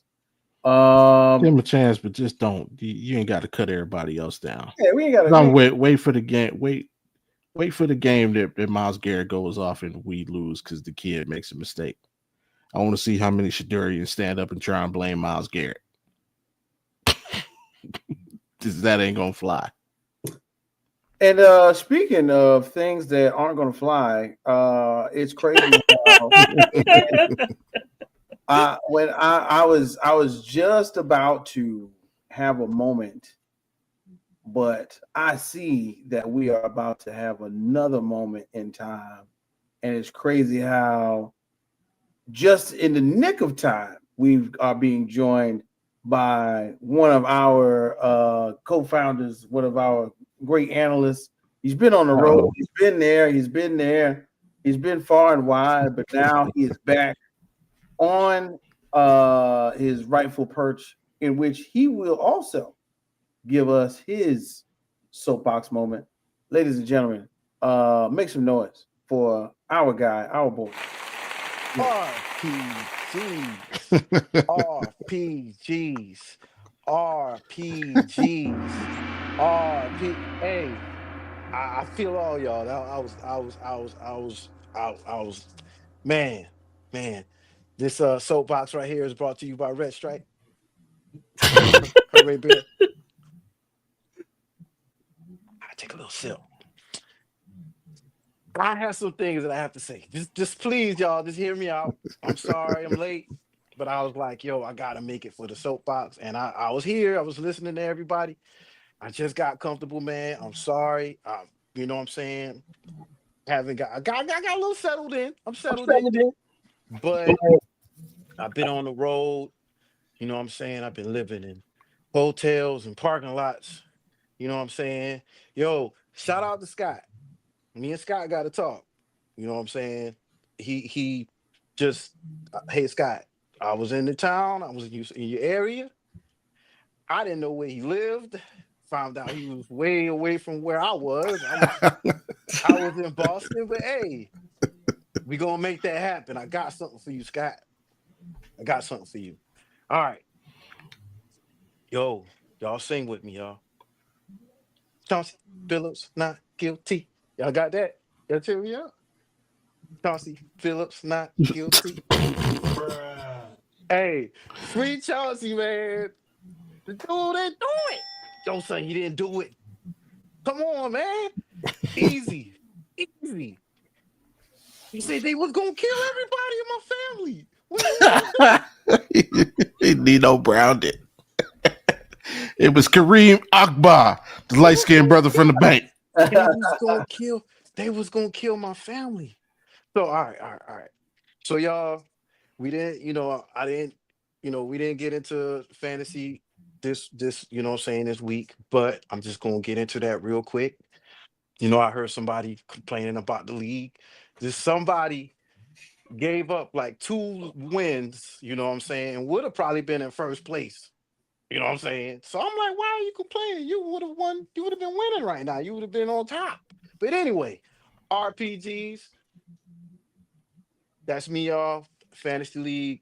With, what I'm saying, I'm sorry. You know what I'm saying? Like we gonna talk, man. I'm gonna take you to the dojo, man, and then I'm gonna get you up there so that we can beat teams together. So RPGs, yo, April, I'm sorry she's not here. I had something for her. Sorry. She almost beat Scott, almost gave Scott the L. She didn't make it happen, but don't worry. I got an L for you this week. Anyway, so I'm trying to be first place, y'all. Alan, you know what I'm saying? I'm sorry. I'm sorry, dog. Hey, at least it wasn't by 1 point this time. Hey, you're right. Exactly. Or Exactly. 0.01 points. Hey, I took it to remember the Titans on this one, man. You know what I'm saying? I wanted to leave no doubt. No doubt that RPG was gonna come It out took victorious. one of my quarterbacks blowing out his shoulder, but yeah. No, Jameer Gibbs. Come on now. Let's go now. Let's go over it real quick because I'm trying to make this quick because I still got some more things. Y'all, Mister Big Shot not guilty. Come on, y'all. All right, so Jameer Gibbs. Come on, you doing your thing. Jameer Gibbs pretty much kicked it in high gear, and that pretty much, I had Gibbs. Do I have Elmon on there? No, I had Gibbs. I have help me out. Help me out. Help me out. So I mean, I came out with the victory. What was the score? 267 to 199. Like we look. The only thing I have to make sure is that in the LTS league, I come back. I got to do something here. I got to do something like legendary here to get in the playoffs. Just to get in the playoffs, I'm gonna need some help. So, when you talk to Bobby Blunt, tell him to take this L. Like, I got a couple dollars. He could just take this L right quick, and then I could kind of fight my way back into the playoffs. So we can work my way through that. So, yeah, man, I'm really enjoying our league, man. I'm really enjoying this. Bobby, again, you could have been on top. So, and thank you, because it would be only just you helped me. I will definitely put you in my speech, dude. You right here with me, dude. You right here with me. No, So I've been no. fixing my roster since like week 2. But you know what? I will be the first to admit that, hey, this is definitely partly possible because of Bobby, y'all. Help, he gave me a win, and we'll move on. So of course there's fantasy and there's reality, right? It's reality.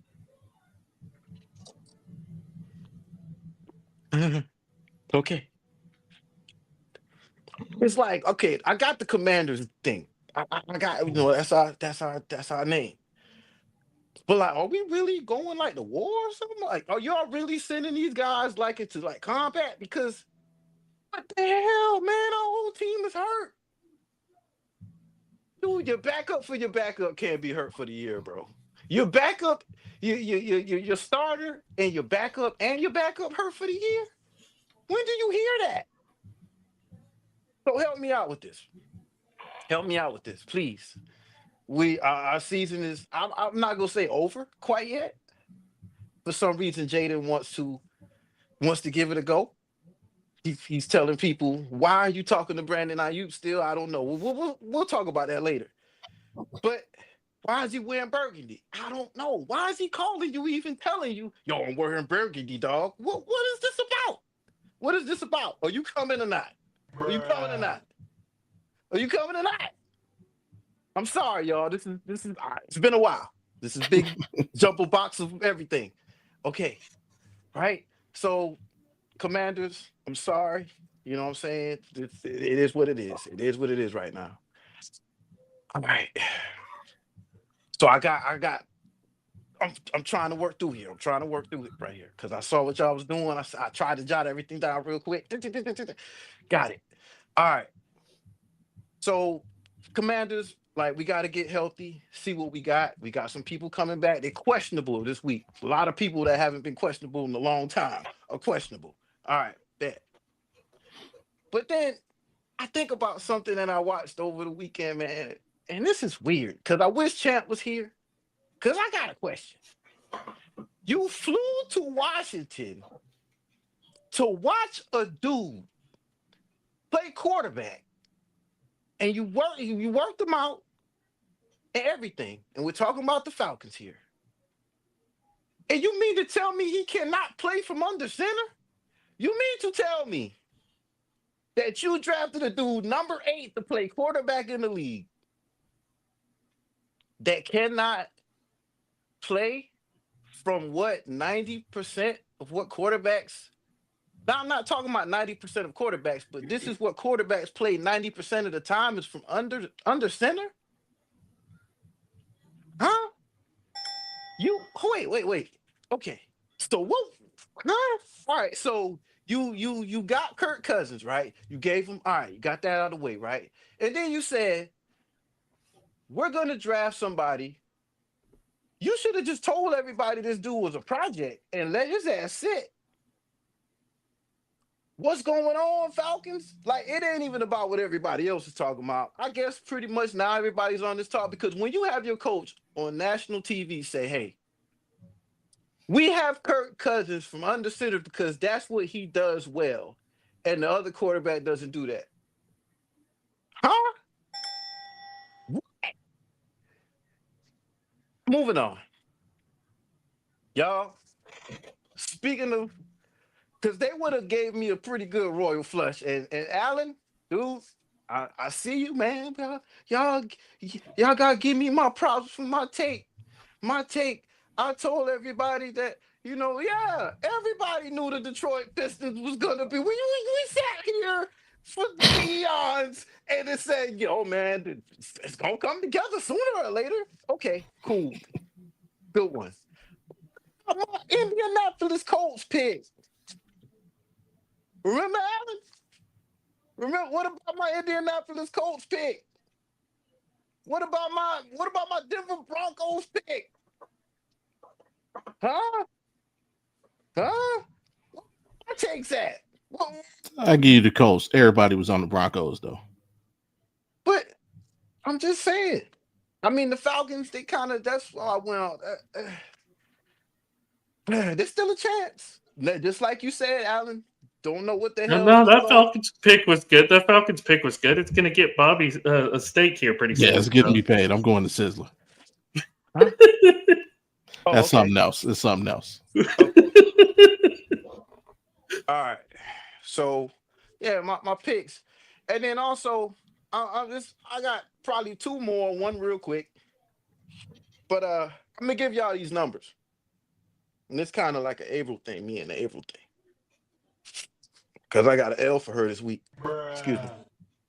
I'm going to give y'all these 4 numbers. And y'all probably going to know what they are, which is sad. But 27, 45, 46, and 54. What are these numbers, y'all? I'm taking a page from out of Bobby's book. Come on, y'all. Come join me here. What are these numbers, y'all? All right. These are Justin Fields' passing yards in games, yo. These are his passing yards in almost whole games, dog. Like whole games. Whole is a quarterback in the NFL that could put together these numbers in the NFL, in a whole NFL game, which is the reason why I told somebody exactly. And I told somebody in the first place, why are you giving hope to somebody who cannot do what he's paid to do? Bobby, we still don't know what you do. We'll get to you later. You at a bank, right? You career at the bank. You know what I'm saying? You're the brother from the bank. You paid to handle money. And you say you allergic to money. What you e-commerce? Right? What's going on? Like, how can you be allergic to money and you work at a bank, right? That's what the Jets are trying to prove to y'all every day, that, hey, we have a dude that's not really a quarterback, but we got him playing quarterback. And in all fairness, he's put together great passing lines are like 200 or better.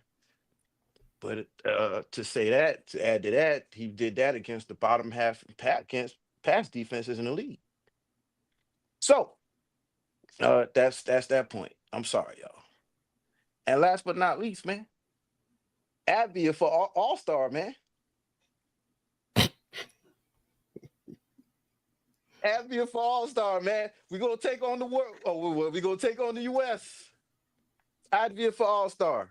You tell me. For All-Star. You tell me. Oh, man. And my last but not least, God, dog, man. Louis, bro, come on, man. Bobby, I know you could join me in this real quick. Bro, thank you. Press other buttons, bro. There's other buttons on the panel. You ask for this button. You say, yo, man, I want to use this.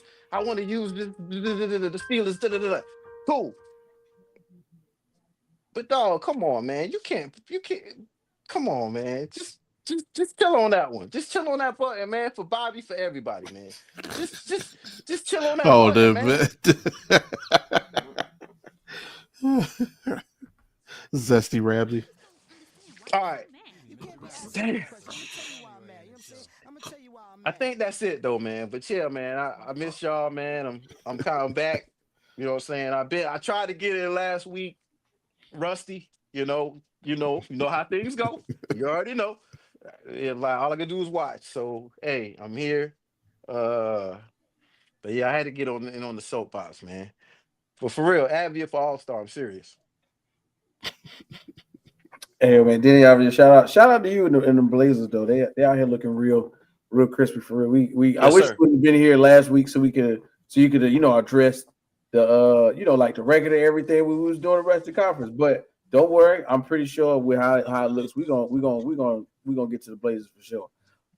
And then me, I'm gonna close it out, man. I ain't got nothing too crazy. Then we got one more thing, got an extra point with Bobby G. For me on the soapbox, man, of course, season's looking crazy, man. Sometimes it's getting out of hand what people are saying, where the season for me is going when it comes to Pittsburgh and the Pittsburgh Steelers and the organization. Right now, of course, just because of this loss, the Ravens are now tied for first, 6-5.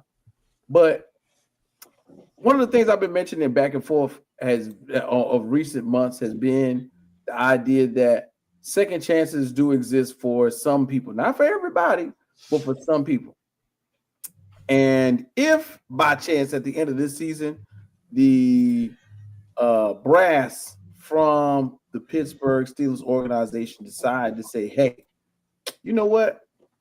It's over, man. We might as well amicably split up from Mike Tomlin and begin the third head coach search, because of course there's only been 3 head coaches for the Steelers, and everybody's got a chance to win the Super Bowl. Let's go ahead and find the 4th coach and get a replacement in there. I just want y'all to look at this right quick.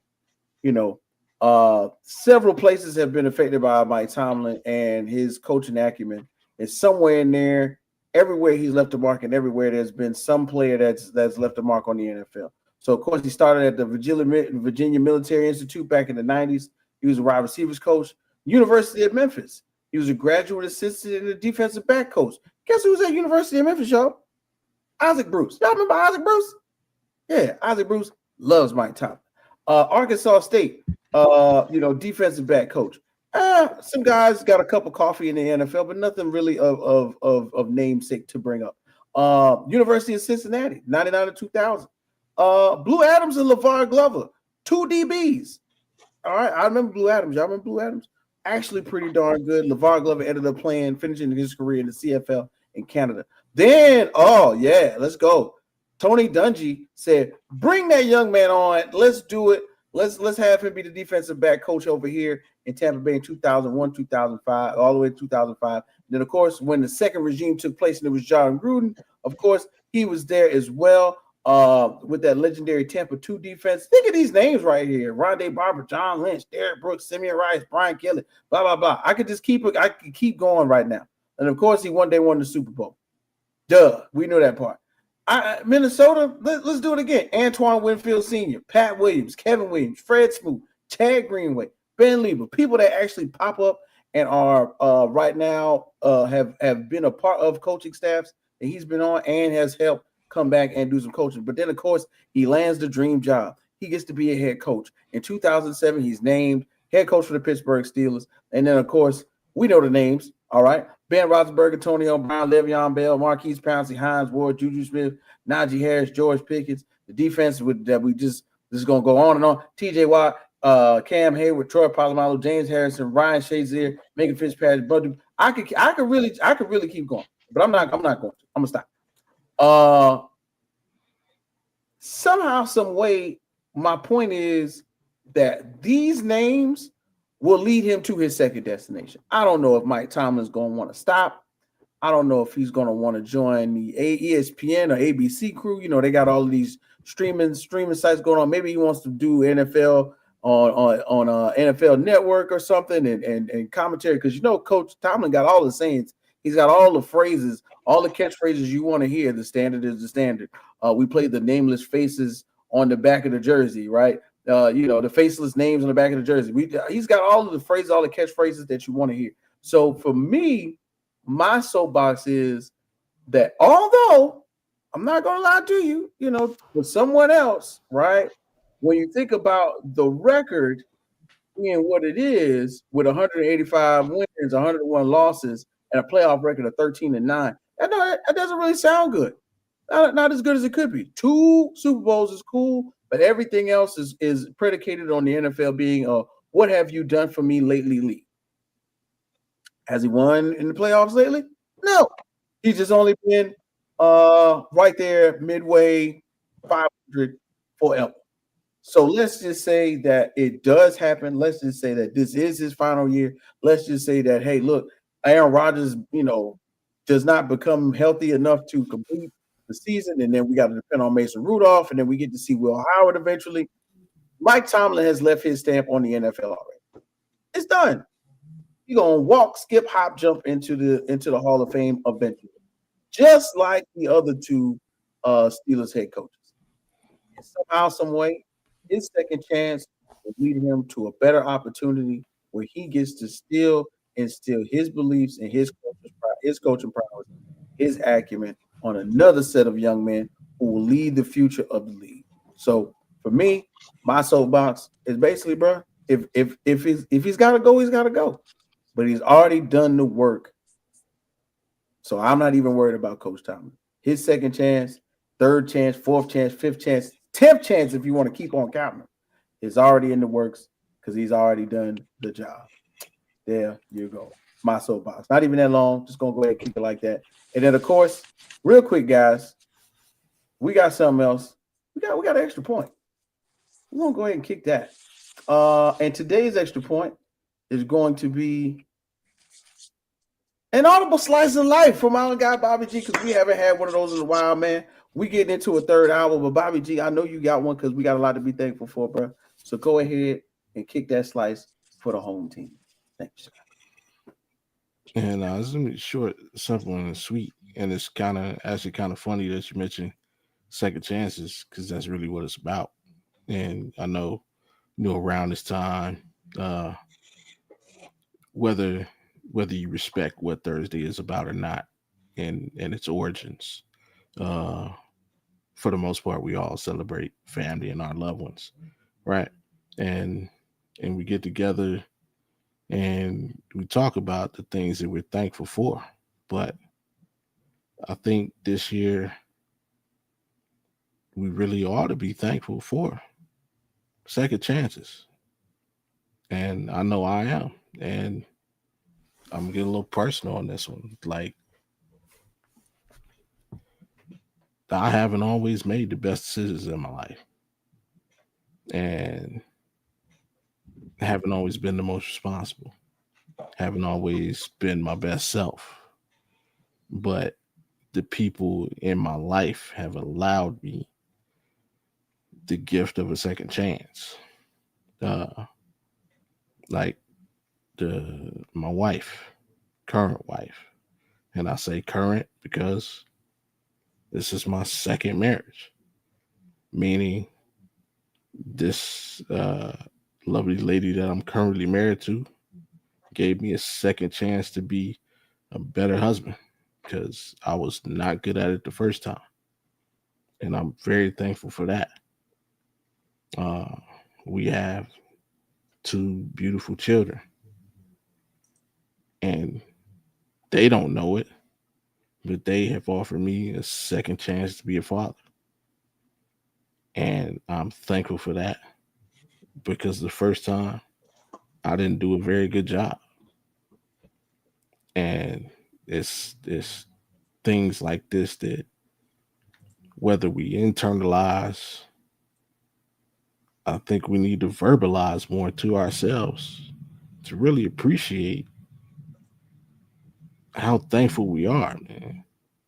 It's like sometimes you really can't appreciate something until you speak it and like hear yourself say it. Like you ever just have something happen to you or happen for you and like you feel good about it or you feel bad about it. You feel however you feel about it.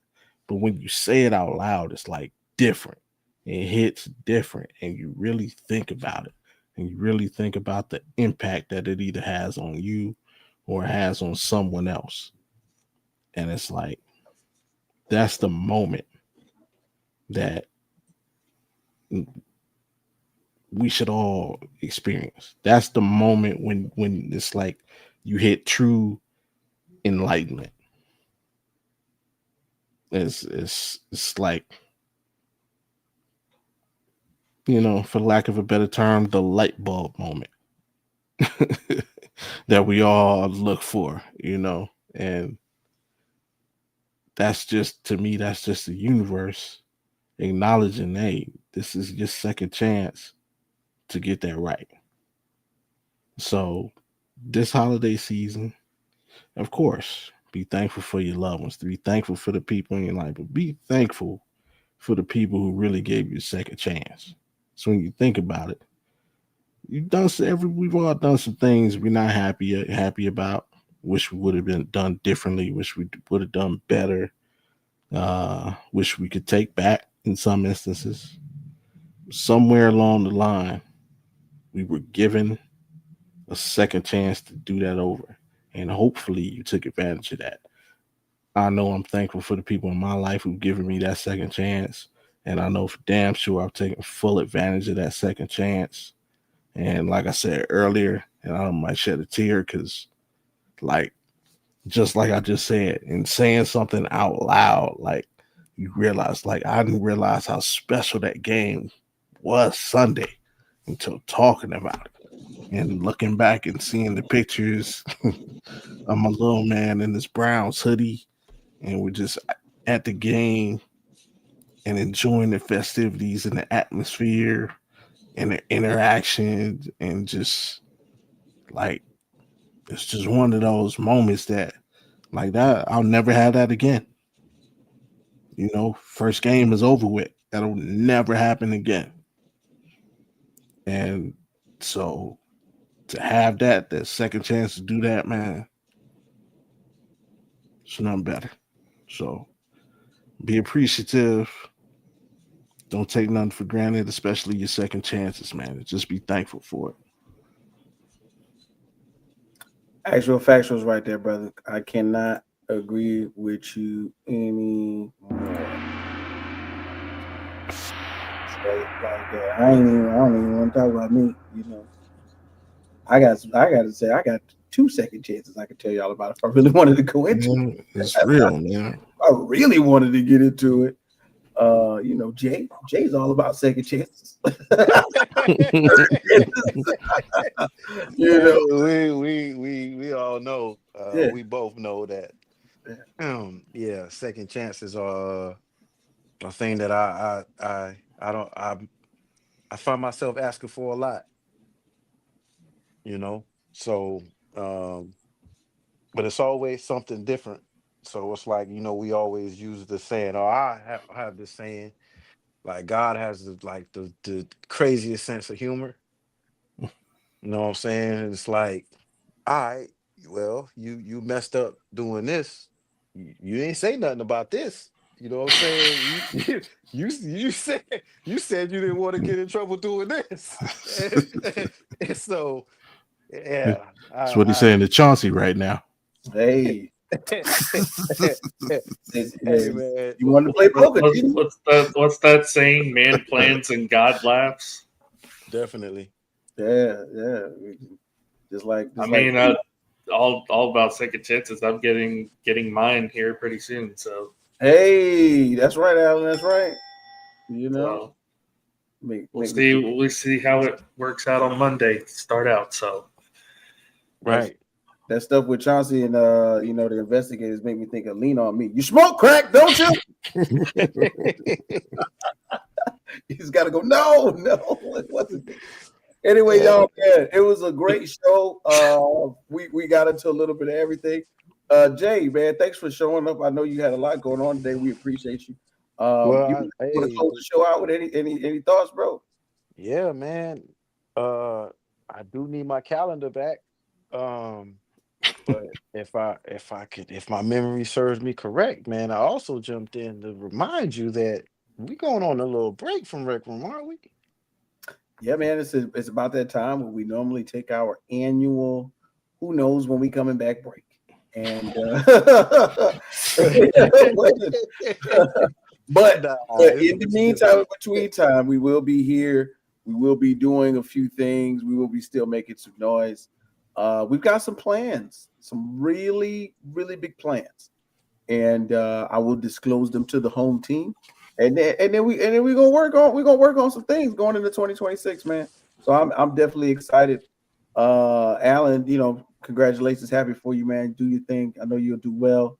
Go in there and bring that knowledge, that acumen, and you'll be the guy. They'll be like, man, I don't know who that is over there by the chips, but damn, he sure know about the Cowboys. Damn, I gotta go every time they gonna start coming in there looking for you, man. Hey, man, where the socks at? But what's the score last night, Alan? Tell me, come over here and talk to me. You gonna be that guy? Like I'm a Jehovah's Witness or something. Who's being like, have you heard about my Lord and Savior Jerry Jones today? Have you heard about our first team all defensive player? Yeah, that's gonna be you, bro. So take that into there for sure. Bobby G, man, you got anything going on that you want to close us out with? Of course, with Audible. You said Friday you're gonna be back in the building. You got some. No, Thursday, man. Thursday. Thursday. Watch party. Party. Bengals Ravens. So, hop in the chat, watch the game with us while you snacking on that last plate. Should be fun. Okay, yeah, and then of course, y'all know me, man. We're gonna be back in the building shortly. We will make sure that you are aware, and then we're gonna rock out straight up, man. So I hope everybody stays safe while you're on the highways and byways in between where you are now and where you will be going.